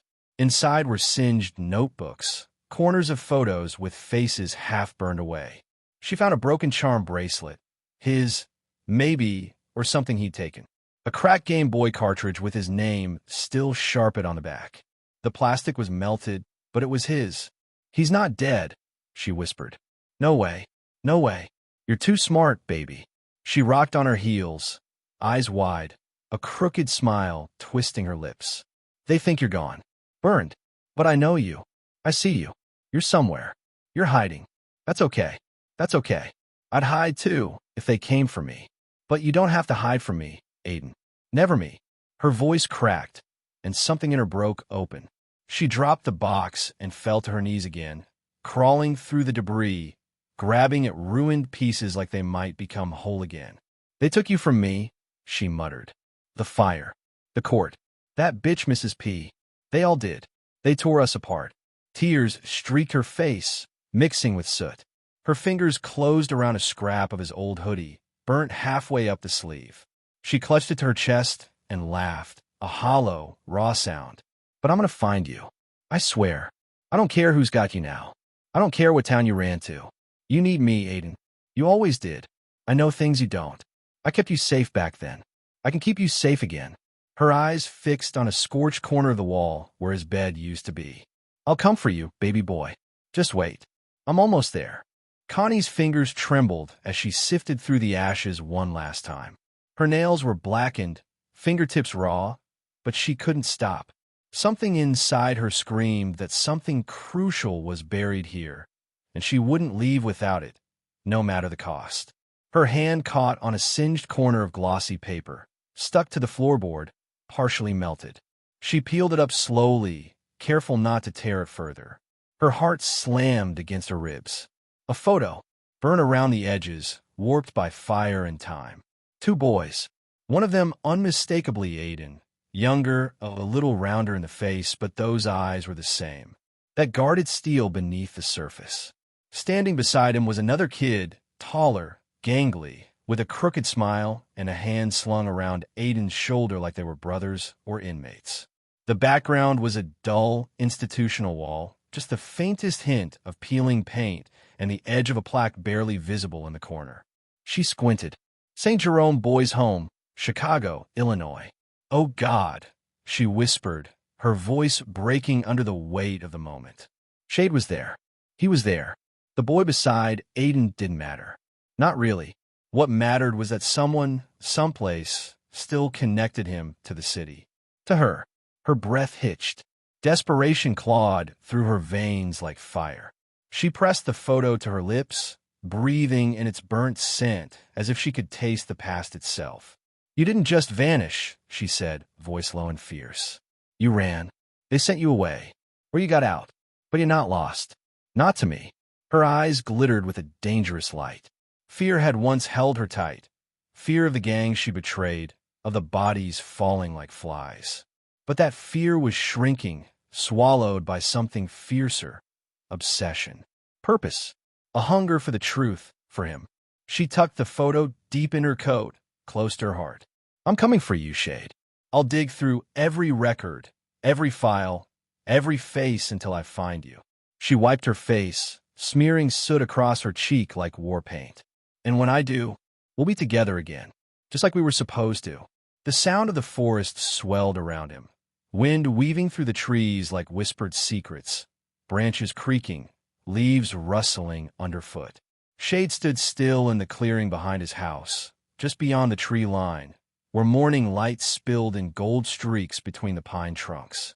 He'd come out to think, to breathe, to shake off the weight pressing down inside his chest ever since the party. But it hadn't worked. Same time in Forks. He glanced back toward the house, quiet, empty. Steve still slept after the graveyard shift.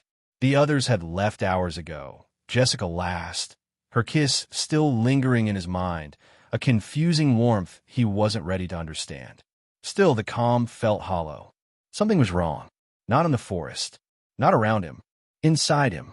A darkness pressed close, unseen but alive. It curled around his thoughts like smoke, a shadow that clawed and whispered, a presence feeding on his fears. It wasn't a voice but a cold weight crushing his chest, tightening around his throat. It whispered, "Go back. Be the hard one again. Be ruthless. Survive by any means." Shade's mind wrestled with the pull of that shadow, grappling with its poison. His demeanor, once cold steel, sharp and unyielding, now softened, brittle beneath the surface. The hard edge had dulled. The boy who'd thrown punches to survive was hiding, retreating in his silence and small, cautious steps. His hand slid to his side, fingers brushing the familiar bulk of his Glock beneath the hoodie, a fragile anchor in the storm. Mrs. P had drilled it into him. Always be ready, especially when something inside feels like it's breaking. He stared deeper into the woods. A shadow shifted. Just a deer, he told himself. But he didn't move. A breath. A pull. He couldn't explain it, but something far away, miles, states even, reached him through the dark. Someone is thinking about him. Watching. Shade's jaw clenched. "I'm not going back," he muttered, voice rough but quieter than before. "That life's over." But the dark presence lingered, unyielding, whispering in the spaces between his thoughts. It never ended. "You just ran." He turned from the woods, fists jammed in pockets, shoulders tight with tension. He needed to focus, school, Steve, the fragile piece he was trying to hold. But the darkness followed, silent and waiting. And far away, in Chicago, someone was already pulling the thread he didn't know he'd left behind. The low buzz of static hissed from the old box TV mounted in the corner of the break room.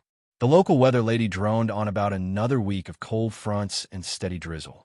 In Washington, that was the equivalent of saying water was wet. "A chance of rain, my ass," Jerry muttered, eyes closed, head tilted back against the wall. Across from him, Mr. Peterson glanced up from his crossword puzzle.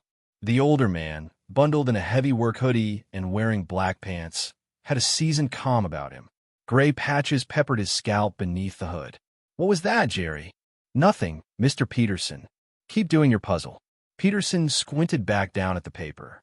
"What's a 7-letter word for purse?" "Handbag." "Prophecy." "Omen." A beat passed. "What about?" "Just hand me the damn puzzle," Jerry said with a chuckle, cracking one eye open and holding out his hand. Peterson smirked but kept the page. "Just messing with you. You're good at these." Jerry shrugged. "My old man loved crosswords. And spelling bees. Used to quiz me during the commercial breaks." Peterson nodded. "You win any?" "A few," he said, glancing away. "Back when I was still trying." A silence fell between them. "Have you ever thought about having your kids do them?" Jerry's jaw tensed. His fingers curled slightly. "Can't. She won't let me see them." Peterson softened. Hey, I didn't mean anything by it. I've got twin boys, Cal and Bruce. Smart, into animals, sports, and playing pranks. I raised them on Animal Planet and Nat Geo." There was a faint smile for a second. Then it slipped away like a tide retreating. "I'd do anything for them." The door creaked open behind them, the rusty hinges screeching like nails down a chalkboard. "Guileman." "Peterson," barked a voice like sandpaper dipped in grease. "Clark." A mountain of man waddled through the door, stomach leading the charge beneath a sweat-stained polo. He looked winded just from yelling. Jerry muttered under his breath, "Speak of the devil. What the hell are you two doing?" Clark demanded, cheeks flushed. "Taking our break," Peterson said without looking up. "There's a massive order due this week. You think the machines are going to run themselves?" Jerry snorted, then laughed. It started as a low chuckle, but quickly rolled into something sharper. Clark blinked. "What's so funny? Just watching your gut wobble like a bowl of Jell-O." Peterson wheezed. Jerry leaned forward, smile gone. "Second, you're not my supervisor. You work the same damn job. Don't let that badge make you stupid." Clark's jaw dropped slightly. "And third, we're on break. 15 minutes. Company policy. If you want to rob me of that time, I'll be expecting back pay for the last 6 months. Clark stared, slack-jawed. The silence stretched. Finally, with a huff and a half growl, he turned and shambled back out the door. Just clock in and get back to work, he muttered before disappearing. Jerry exhaled hard. The adrenaline still pulsed in his neck. Hell of a way to start the morning, Peterson muttered. The clock read 8:30 a.m. Jerry had been there since 5. They clocked in, gave each other a nod, and parted ways. Jerry climbed the grated metal stairs toward the upper levels of the Grisham facility, his boots echoing hollowly over the roar of machinery below. Pipes hissed with escaping steam. High-pressure valves clicked and rattled. The entire place thrummed with a low, vibrating hum that seemed to pulse up through the soles of his feet. Water surged behind reinforced glass panes, murky, greenish, churning through filtration channels beneath. Massive pumps thrummed like engines from some sunken warship. The chemical stench of chlorine tingled in his nose. It was loud, chaotic, and consistent. Until it wasn't. Halfway down the maintenance corridor, everything shifted. The background hum faltered, once then again, like a breath catching in a throat. Then quiet. Not full silence, but too quiet. A trickle of water dripped somewhere out of sync. The pressure hisses had gone still. Even the ever-present low throb of filtration had ceased. Jerry stopped walking. The corridor ahead stretched like the throat of a sleeping metal beast, just waiting to breathe again. A wrongness prickled the base of his skull. The silence wasn't peace. It was the pause before something woke up. Then, clunk. Behind him, Jerry's whole body jerked. He turned fast, heart thudding. A hand, pale, lying on the floor like a misplaced glove. At first, he thought it was a prank. Something left by one of the guys. A mannequin part. Some sick joke. But then he saw it twitch. Not a jolt. Not a flop. A twitch. Deliberate. Calculated. The color drained from his face. His brain screamed run. And for once, he listened. Because whatever was here, whatever had silenced the machines and laid that thing in his path, it wasn't done yet. And it was watching. That night, the dream slid over Aiden like silk warmed by skin. Slow, rich, and utterly consuming. He stood in a field of silver grass that moved like breath, bathed in moonlight that caressed everything it touched. Above, the stars shimmered like broken glass, suspended in velvet, and the air was thick with hush, as if the world itself waited. Then she emerged. Rosalie. Mist clung to her like memory. Her golden hair spilled over her shoulders, catching the light like spun flame. She wore only a slip of translucent fabric. No shoes, no ornaments, just the sheen of moonlight on bare skin. The cloth moved with her like it loved her, draping her curves and whispering across her thighs with every step. He couldn't speak, couldn't move, only feel the hum of her presence inside his chest, the slow, uncoiling heat in his belly, the sudden ache of want so sharp it felt like grief. She walked toward him with eyes that devoured molten gold, bright with hunger and something else, something wounded. Her lips parted as if to say his name, though no sound came. She didn't need to speak. He heard her in every nerve. When she reached him, her fingers brushed his chest, light as breath. And he broke. The heat of her touch sank into him like ink into paper. His hands found her waist, small and perfect, and she melted into him with the certainty of someone who had waited lifetimes for this. Her mouth found his, featherlight, then again, firmer, open, slow. She tasted like frost on ripe fruit, sweet and cold and stolen. Her lips molded to his with a gentle urgency, as though she were afraid they'd be torn apart before she got enough. He answered with the same desperation. Her fingers tangled in his hair, pulling him closer. Her body pressed flush to his, soft curves meeting muscle, the heat between them rising like a fever. He trailed his hands down her spine, drawing her tighter, feeling the shiver that traveled through her. The kiss deepened. Her breath trembled into his mouth, and he swallowed it. She was everywhere, on his skin, in his blood, behind his eyes. There was nothing else, nothing outside this touch. This need, But the dream began to shift. The stars faded one by one. The moon wept red. Rosalie's body tensed. Her lips lingered on his, then pulled away with a trembling sigh. A sound rose, low and ancient, like something too big for language, and the silver grass withered beneath their feet. She clutched his face with both hands, her gaze wide and frantic. "I shouldn't be here," she whispered, voice breaking like glass in water. "You shouldn't want me." "But I do," he rasped. His throat was dry. His heart felt bare. A shadow moved behind her, enormous, soundless, swallowing the horizon.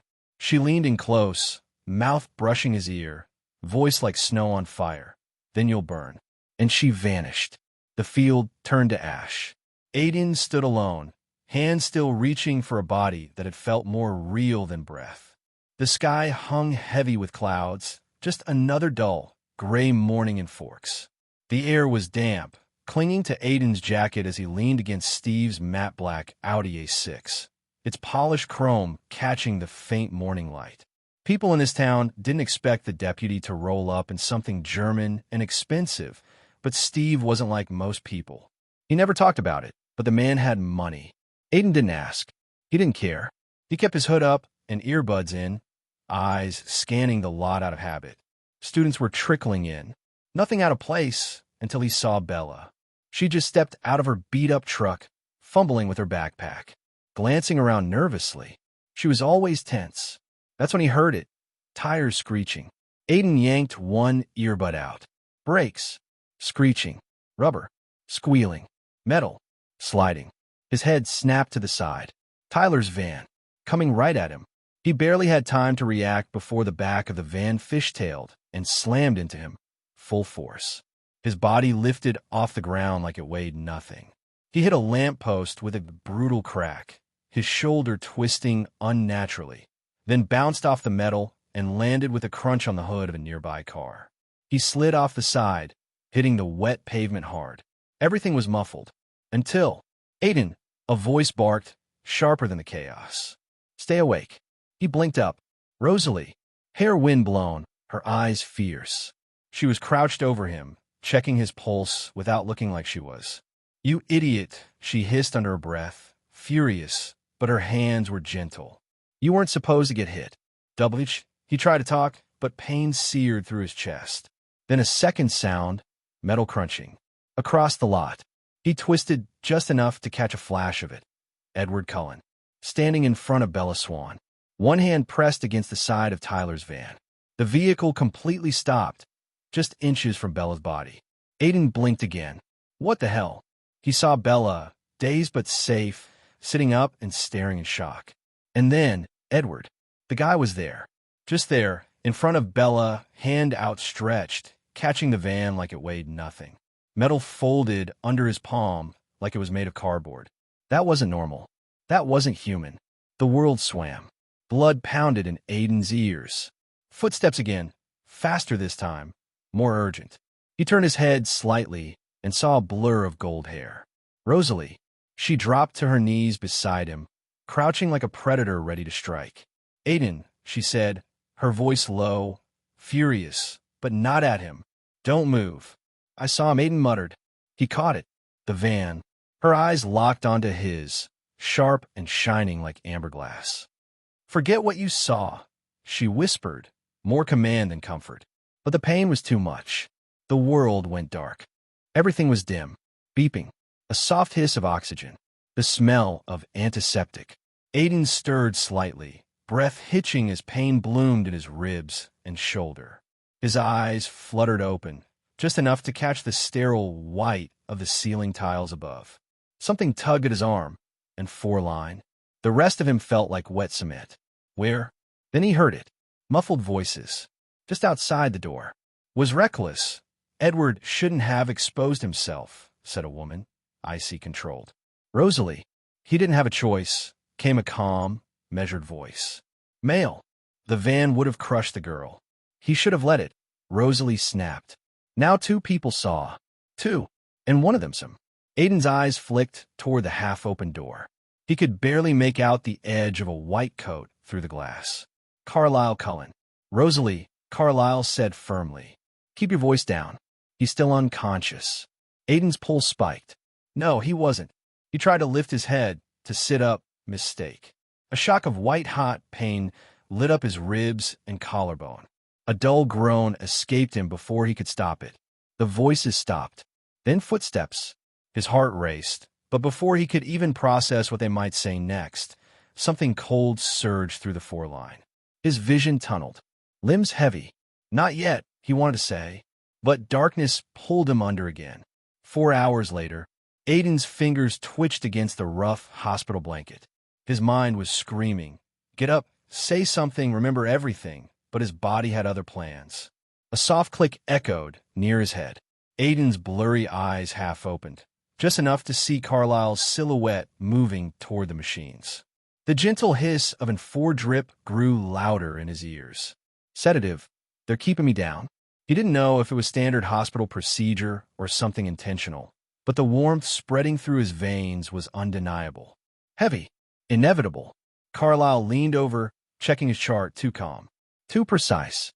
You'll be okay, Carlisle murmured, almost to himself. You need rest. Aiden's lips parted like he might speak, but no words came. Just the dry click of his tongue, too sluggish to form a question. A protest. Anything. Carlisle paused.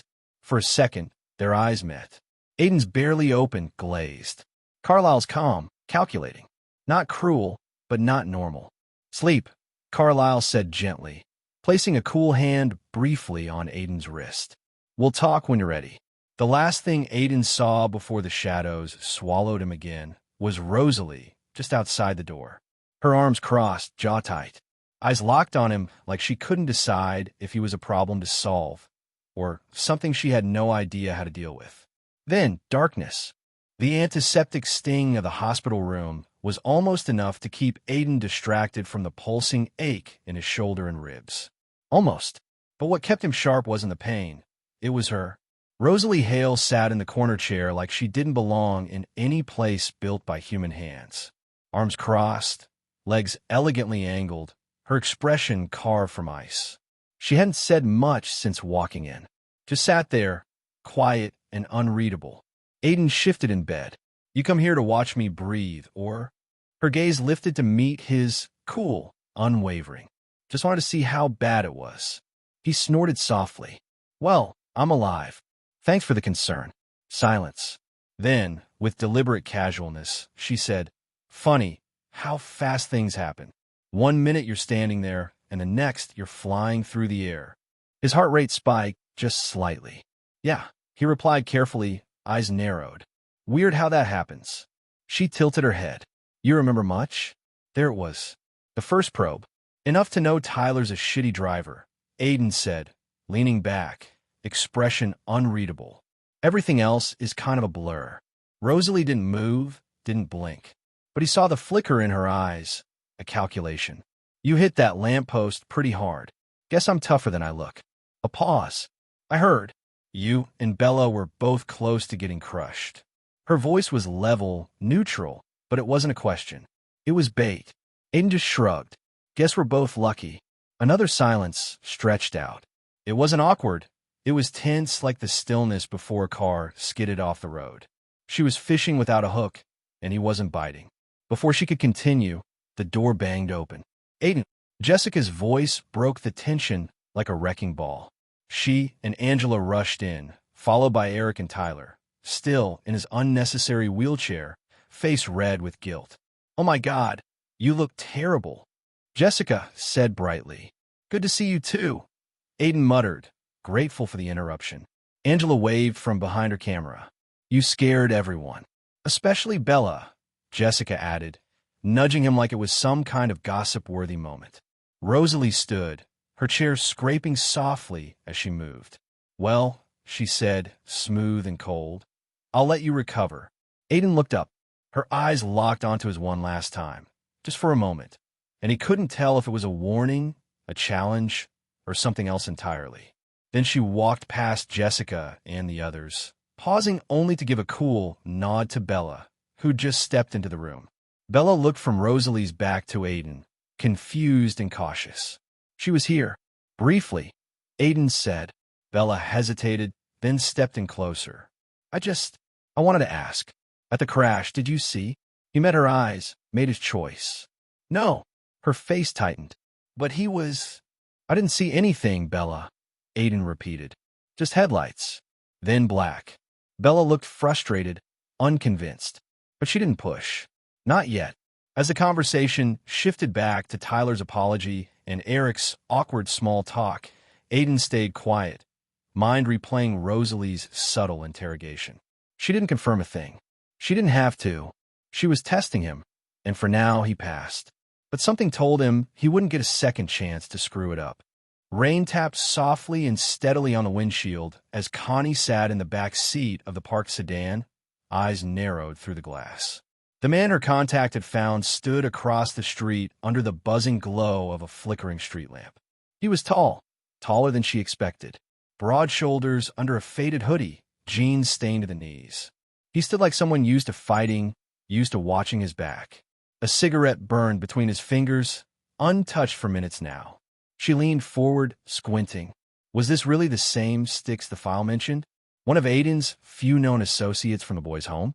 He didn't look like a kid who'd once called himself that. He looked dangerous now, hardened by the city, like most of them. But something about him felt different. Alert, sharp. Her burner phone buzzed on the seat beside her. She grabbed it, flicked it open. Yeah, that's him, said her guy on the ground. Confirmed it with an old social worker who recognized a photo. James Styx Wyatt. He's been clean for a couple of years. Real quiet life now. But I followed him for 2 days. He's still got that edge. Still watching corners. She let the silence stretch. Has he ever mentioned shade? Not directly. But he's got a burner he keeps locked. And he checks payphones. Like he's expecting someone. She stared at the man again. Still hadn't moved. Good. Stay close, but don't spook him. I'll take it from here. She hung up. Then the other phone rang. Her lips tightened. She didn't want to answer it. But she did. Progress, said the clipped voice on the other end. No greeting. Just that sharp, cold tone. Connie swallowed. I found a thread. One of Aiden's old connections. You said that last time. This one's different. Quiet type. Doesn't advertise. But he's hiding something. Then pull out of him. I need time. He's not stupid. Then don't play smart. Play fast. You're burning daylight, and he's out there somewhere. The line cut before she could answer. She gritted her teeth. Look back at Styx. He hadn't moved. But for a split second, his head tilted toward her car. Just enough to let her know. He knew he was being watched. Her heart thumped once hard. If this was her lead to Aiden, she'd have to tread carefully. Because this man wasn't some lost boy from the past. This was someone who knew how to survive.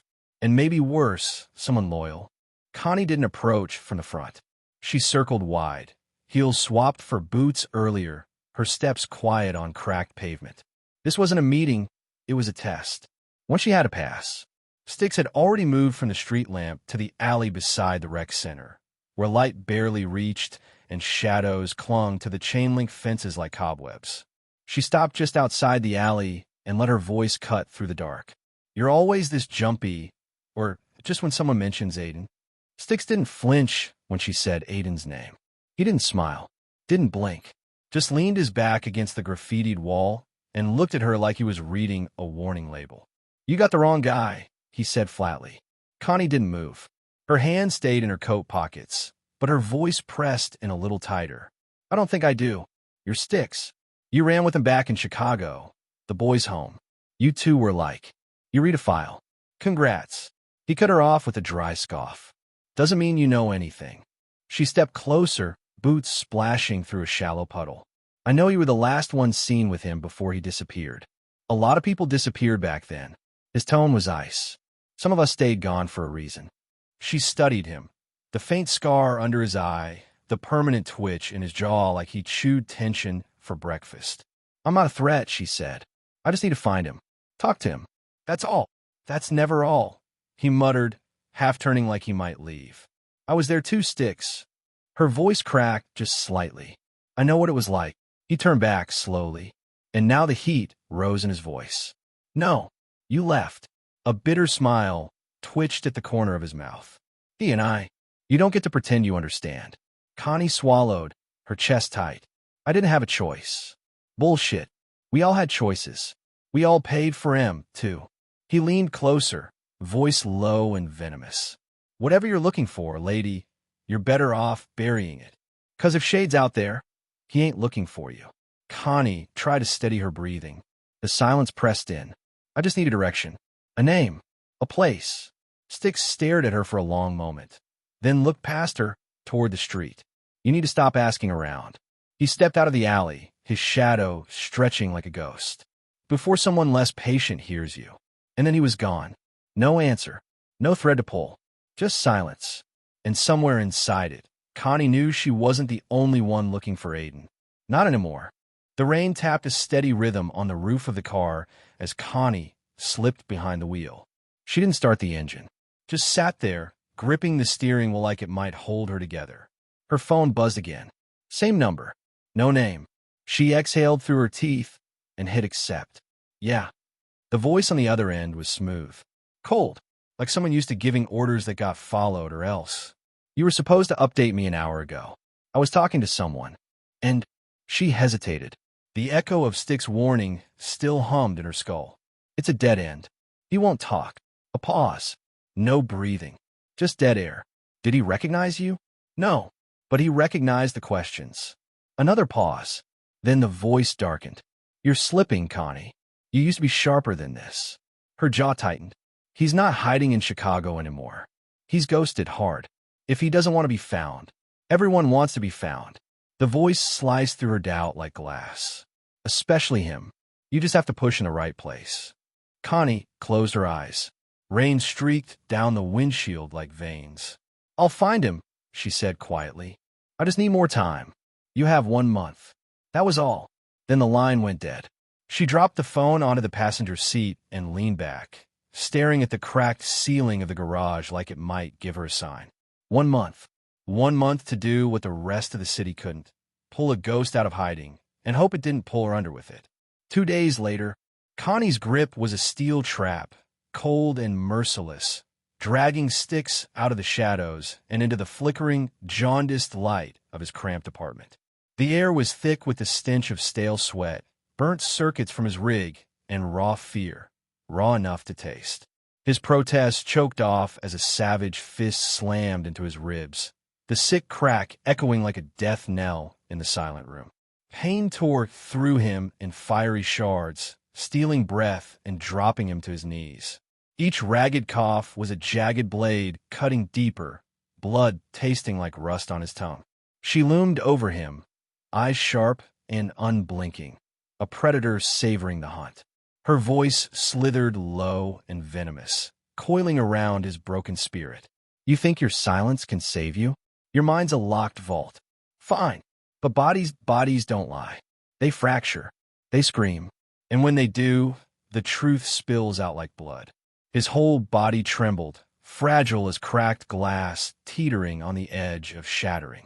He clenched fists, desperate to hold together the shards of himself, but it was hopeless. Her hands tore through his defenses like ravenous wolves, ripping away every piece he tried to hide. Another brutal blow slammed into his gut, folding the world in on itself. Darkness pressed in, suffocating and absolute.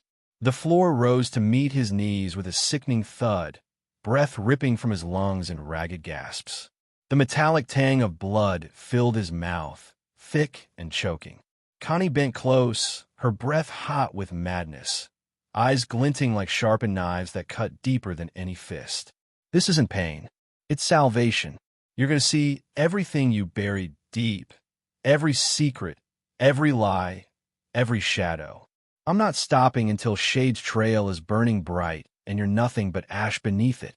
His mind screamed for escape, clawing at the walls of his consciousness. But his body was a cage breaking apart, a fortress crumbling under siege. There was no mercy here, only the slow, methodical dismantling of a man whose silence was the final barrier between her and the boy she wanted. And Connie was a storm, dark, endless, unstoppable. Jessica had been hanging around most of the afternoon, filling the sterile air of the hospital room with light chatter, vending machine snacks, and an endless stream of half-jokes that didn't always land. She was trying. He knew that. But there was a quiet weight behind her energy, like she was waiting for something. Eventually, as the shadows from the window stretched longer across the tile floor, she grew quieter. Her fingers fidgeted with the edge of her hoodie, and after a long silence, she glanced over at him. You know, she said carefully, the spring dance is coming up. Aiden gave a soft, non-committal grunt. If you're out by then, I thought, maybe you and I could go, just as friends. Her voice was light, too casual to be real. It'd be fun, just something normal after all this chaos. He didn't answer at first, just stared at the wall. Then, without looking at her, he said flatly, I don't do dances. She blinked. Okay, I mean, that's fine, and I'm not looking to be anyone's anything right now, he added, sharper than he meant to. I've had enough of people wanting things from me. Jessica was silent. The smile she'd been holding on slipped, just slightly. I wasn't asking for a relationship, Aiden. I was just. He turned to her, eyes hard. You were hoping for something. Don't pretend otherwise. That shut her down. For a second, all the shine drained from her face. Her lips parted like she might argue, but the words didn't come. Instead, she swallowed, nodded once too quickly, and stood up. Got it, she said, voice thin. Aiden looked away, jaw tight, breath shallow from the weight of it. But he didn't stop her when she walked to the door. She paused before leaving. For what it's worth, you might push people away, but some of us still care, even if you don't want us to. Then she was gone, and the silence that followed felt colder than the foredrip in his arm. Seconds later, the door clicked shut behind her, and silence settled over the room like a weight. But inside Aiden, something darker stirred, whispering in the shadows of his mind. You don't deserve her. You're broken. Dangerous. Letting her in will only bring pain, yours and hers. He clenched his fists under the thin hospital blanket, the ache in his ribs, nothing compared to the ache inside. Why do you even try? The voice hissed, cold and relentless. No one sticks around for a ghost. No one wants a soul with claws. He swallowed hard. The words he'd just spoken to Jessica, they felt like a knife. But the voice inside didn't care. Good. Keep them all at arm's length. It's safer that way. Safer for everyone. He wanted to say he was sorry, but even that felt like a lie. Because this barrier, this shield, was all he had left to protect himself. You don't get to have what normal kids do. Love, hope, second chances. Not with this darkness eating you alive. Aiden's breath caught. The room felt colder now, the thin hospital walls closing in. And when does it wake? When does it claw at your sanity? You think you can protect anyone then? He didn't have an answer. Only the hard truth settled like ash in his chest. You shut her down because you had to. Because you're already lost. And maybe that was the cruelest part. He wasn't sure if he hated the voice inside him, or if he feared it might be the only thing keeping him alive. Aiden stared at his phone, Rosalie's message blinking like a flare in the dark. We need to talk. Jessica's texts buzzed moments after, relentless in their hopeful rhythm, and the gang's chatter about La Push threatened to pull him into that wild, unpredictable night. He swallowed hard, the weight of it pressing down. He wanted to clear the air with Rosalie, set things straight, create some space between himself and Jessica's clingy demands.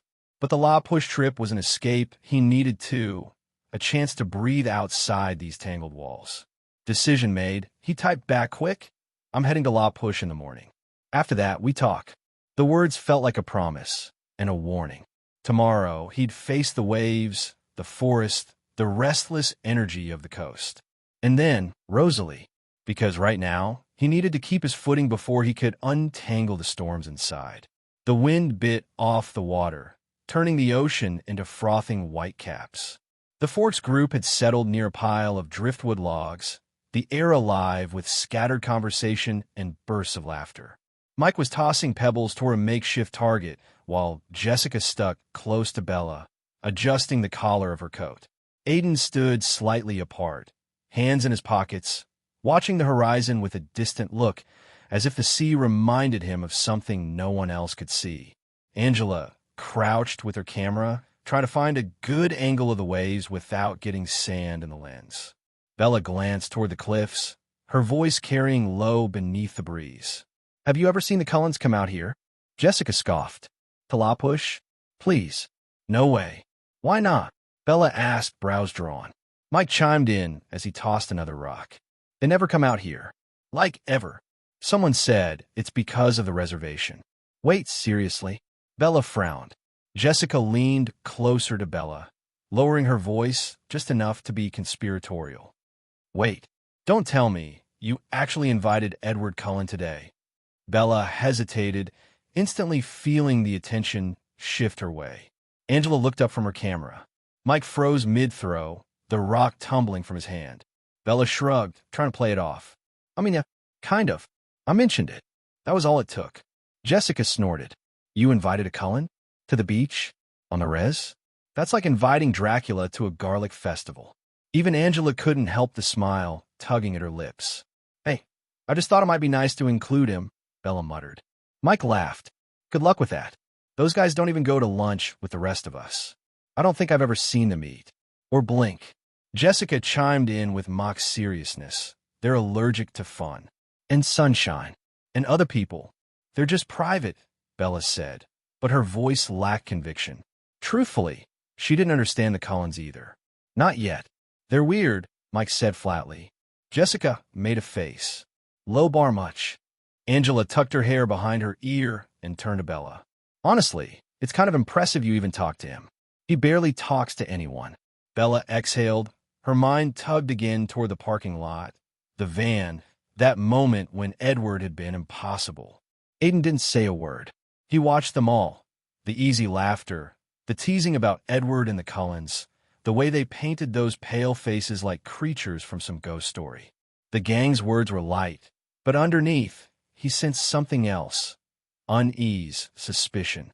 He wasn't rushing to judge, but the tension was there, thick as the salty air. Weird? Yeah, that's one word for it, he thought, eyes drifting to the crashing waves. Everyone's weird in their own way. These pale faces? Just another kind of different. Everyone here keeps their distance, and maybe they've got good reasons. But even as he watched, his mind wasn't just on the Cullens or the gang's chatter. There was something else tugging at him. Rosalie. That text from her still sat heavy in his pocket, unanswered. What did she want to say? Was it an olive branch or a warning? She wants to talk. The thought pulled tighter in his chest. And I don't know if I'm ready for whatever that means. He shoved his hands deeper into his hoodie pockets, feeling the cold bite through the fabric, and stared back out at the restless sea. Maybe it's better to keep watching. Keep waiting. Whatever comes next, I'll face it on my terms. The wind was sharp off the waves, tugging strands of Bella's hair loose from her ponytail as she stepped closer to Aiden. He was standing alone near a driftwood log, the hem of his hoodie flapping gently against the wind, his hands shoved deep in his pockets. Thought you were still supposed to be resting, she said lightly, glancing at him. Aiden shrugged, his posture relaxed, but his eyes distant. Resting's overrated. Bella hesitated, then asked, You're healing fast. Guess I bounced back. There was something in his tone, flat, almost disinterested, but it only made her more curious. She shifted her weight, brushing a hair from her face. I keep thinking about the crash, she said quietly. Tyler's van. The way it came at me. Aiden didn't respond at first. His gaze stayed locked on the sea. I saw Edward, she continued, her voice low. 1 second, he was across the lot. The next, he was beside me. He stopped the van. With his hand. Now he turned to her, finally. His eyes, dark, unreadable, settled on her face. You sure you weren't in shock? He asked, voice casual. I know what I saw. Sometimes the brain fills in blanks it doesn't understand. You were there, she pressed. You got hit. He looked away again. Yeah. Did you see it? Him. Aiden exhaled through his nose. All I saw was metal and pavement. Bella stared at him, frustrated. Not angry, just grasping for truth and finding shadows. Do you think I'm crazy? She asked finally. Aiden's mouth curved slightly, not quite a smile. No, I think you want answers. I just don't have them. She was about to ask more when she heard laughter. Jacob's, warm and easy, rolling across the sand as he approached with Embry and Quill. Bella turned automatically, the tension fading from her shoulders at the sight of her childhood friend. Aiden scanned the shoreline as 3 figures approached, moving with a natural ease that belonged here, sons of the Quileute land, as Bella stood right beside him, doing the same thing. Both quiet as the soaked in nature. A boy with a tall frame, steady despite the gusts, walked to them. His dark hair was tangled by the wind. Behind him, as another boy's quick grin flashed beneath his hood, the other just adjusted the strap of his surfboard, eyes sharp and watchful. Jacob's voice cut through the storm. "Bella, Jake," Bella called out, her voice carrying easily. She smiled back, quickening her pace. "Jake, you're here early." "Oh, and this is Aiden," she said, reminding them that Aiden was still there. Jacob nodded as he pointed to his friends. "Embry Call, Quill, V. They've been riding these waves since they could walk." They both nodded before heading out to the beach. "Nice meeting y'all, but I'm heading back," Aiden said before heading back down the beach. Bella wanted to stop him, but let it go as she did, choosing not to walk with Jacob down the beach. When Aiden came back, Angela was adjusting her camera strap on her shoulder, glancing over at Aiden with a half smile. "So, I'm thinking about asking Ben to the dance," she said, trying to sound casual. Aiden didn't look up from the waves for a moment. Yeah, but honestly, I'm kind of worried about Jessica." She hesitated, then added, "She asked you first, right? And you shut her down." Aiden's jaw tightened just a little, but his voice was even. "I said what I meant." Angela bit her lip, searching his face. "I get it, but Jessica, she didn't take it well. Now she's probably going to ask Mike, and you know how that'll go." Aiden's eyes met hers finally, cool and distant. "People gotta make their own choices." She nodded, but there was a flicker of sympathy in her green eyes. "Yeah, but it sucks watching someone get shut out, especially when it's messy like that." Aiden shrugged. "Doesn't change anything for me." Angela looked away toward the surfers getting ready. "Well, I'm still going to ask Ben, even if it's complicated." He gave a small, almost imperceptible nod. "Good luck." The ocean wind pushed the scent of brine and cedar across the beach as Bella zipped her jacket up to her chin. She turned and caught sight of Jacob, tall and all limbs, jogging over with a lopsided smile. His hair was longer now, wind-tangled and wild, but his face still carried the same warmth she remembered. It had been weeks since they'd seen each other, since that moment Charlie brought her home and Jacob stood shyly at the end of the driveway, offering a quiet smile and wave. "Jacob," she said, smiling as he reached her. "You got taller." "You shrunk," he teased, then nudged her shoulder lightly. "It's good to see you again." "You too," Bella said, a little breathless, surprised by the genuine comfort his presence brought. Jacob motioned to the group behind him. "Embry Call and Quill V. They dragged me out here today, said the waves were too good to skip. Didn't think I'd see you here. La Push isn't usually on the tourist list.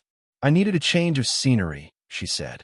"Forks is a lot quieter than I remember." Jacob chuckled. "Yeah, well, not much has changed." She hesitated, then gave him a sideways glance. "Except maybe the way some people don't go certain places." Jacob blinked. "What do you mean?" "The Cullens. Someone mentioned they don't come to La Push." His expression shifted, subtle, but unmistakable.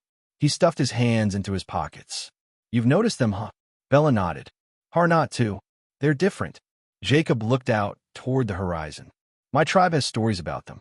Old ones." "Stories?" she asked, trying to keep her tone light, though her pulse quickened. "Yeah, the kind people say are legends.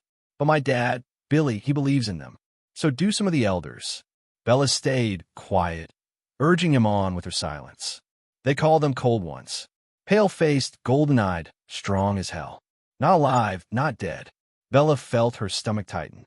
"Of course, they don't call themselves that," Jacob added, shooting her a glance. "But that's part of the treaty.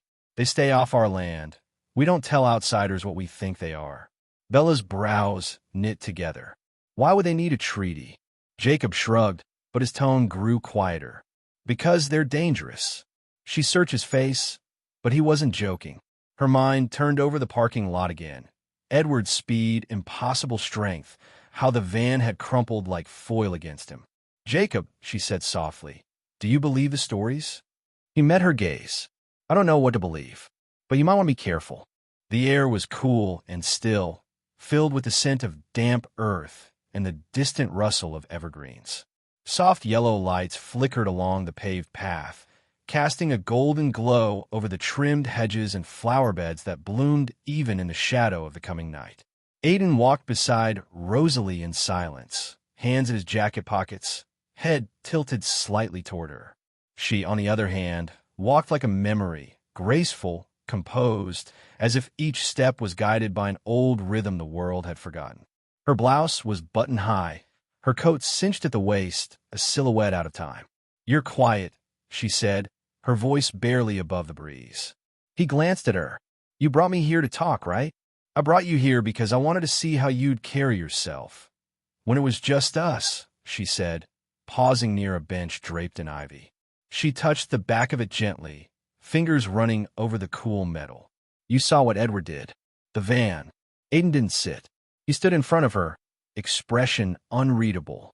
"I did, and yet you've said nothing." "To whom?" he asked. "The school? Steve? Bella? You?" She tilted her head, studying him. "To anyone." His jaw flexed. "I don't see the point in calling out things people wouldn't believe. What happened happened. I'm not here to stir trouble. I've had enough of that in my life." That answer gave her pause. She searched his face like she was trying to see through it, past the layers he wore so well. "So you protect him? Or you just don't care?" "I care," he said, "but I don't chase things that don't want to be seen." Edward's fast, strong, not normal, but he saved her. End of story. Rosalie's golden eyes flicked to his, something unreadable stirring beneath their perfect stillness. "You're not afraid?" "I've seen worse than someone catching a van." She took a slow step toward him. "Most people will be frightened. Or curious." "I'm both," he admitted, voice low. "But I'm also tired." That caught her off guard. The way he said it. Not bored, tired, but soul tired. Like something inside him had burned too long, too hot. A brief silence fell between them. The kind that feels like a hell breath. She moved to sit on the bench, crossing one leg over the other, chin lifted just slightly. Regal. Effortless. "You don't ask questions, but you notice everything," she said. "That's dangerous." Aiden finally sat beside her, not too close, but not far either. So silence. "I've learned that." The way she looked at him now wasn't like before. Less probing, more curious. "You're not like the others." "No," he said simply. "I like that." There was that brush of vulnerability. That flicker behind her eyes told him she wasn't just fishing for information. She was drawn, maybe even unsure why.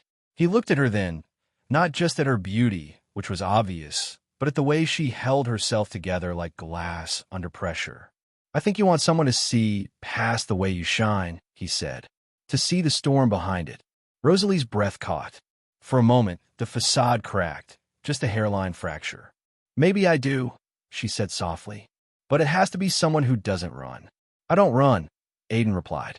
And there, under the dark canopy of trees and the hush of evening, something settled between them. Not a confession, not a promise, just possibility. The stillness after the walk with Rosalie hadn't settled yet. Her scent still clung to him, faint as it was, roses and something old, like the whisper of a forgotten waltz. She had stirred something in him, something warm, something dangerous. But the moment Aiden flicked on his laptop, that warmth bled away. The old server blinked to life like a ghost from a past he'd tried to bury. One he knew better than a trust. User, ST1X. Online. He stared. No, that profile had been dead since Chicago. Since the system they'd built together fell apart. Since Stick stopped replying. And then it came. ST1X, yo. You there? Aiden's fingers hovered over the keys, but didn't type. He didn't like it. The wording. The emptiness behind it. Another ping. ST1X. It's been a long time. Are you still in the game? No nickname. No jab about shade. No hint that the person on the other end knew him. Aiden minimized the chat and launched his tracking tools. It was clumsy, but fast, the kind of tech someone would use if they were desperate, not careful. The connection traced through 2 VPNs, a cheap proxy service, and landed. Texas, a public access point in Amarillo. Not a place Styx had ever set foot in. A place Connie might end up if she were on the run. His jaw clenched. He should have known. SD1X. Don't ignore me. I know you're out there. Don't make me find you the hard way. Aiden didn't respond. He let the cursor blink in silence. His breath was low and slow, steady as he shut the lid of his laptop and leaned back in a chair. She was far away. Texas wasn't here. But the message was clear. Connie was hunting again, and she remembered enough to know where to look. What bait to use? He stood up and looked out the window into the shadowed trees surrounding Forks. The town was quiet, blanketed in fog and old pine. Nobody here knew about Styx, about the blood, about Connie. They thought Aiden was just some kid from Chicago. But that past was coming, and now it knew his name again. As he remembered the past, the rain was cold, falling in sheets that blurred the edges of the dark alley. Aiden's boots splashed through puddles as he rounded the corner, the distant city noise muffled beneath the storm. There, huddled against the grimy brick wall, was a girl, barely more than a kid, her small frame trembling under layers of ragged clothes. Her face was pale, her eyes sunken and wild with fear. Bruises and track marks traced cruel lines along her arms, and her lips trembled as she whispered into the night. "Please help me." Aiden's breath caught. Something deep inside him stirred, a mix of anger, sorrow, and something harder to name. He knelt beside her, voice soft but firm. "Hey, you're safe now." She flinched at first, as if expecting a blow, but then her hands reached out, desperate and shaking. He let her lean on him, felt the fragile weight of her brokenness.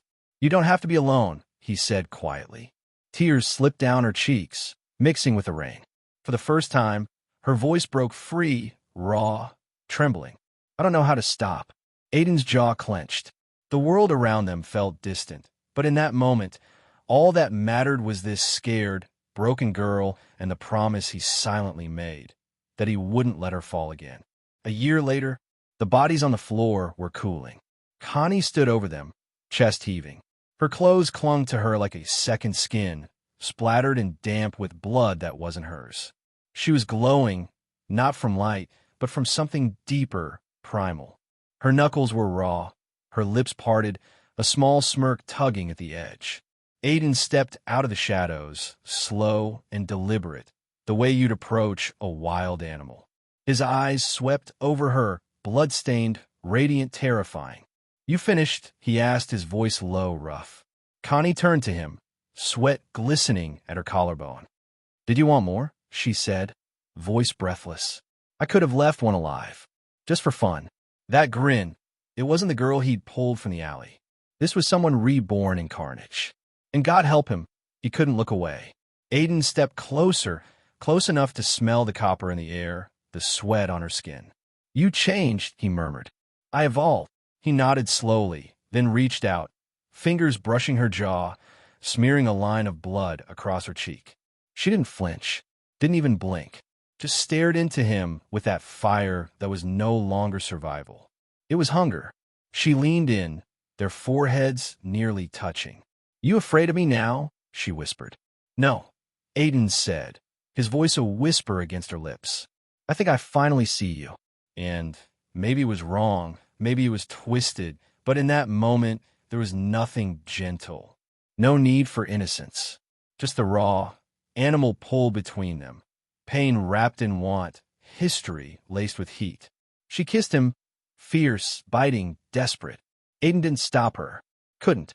His hands slid down her back, over the curve of her hip, grounding her, anchoring her to something real.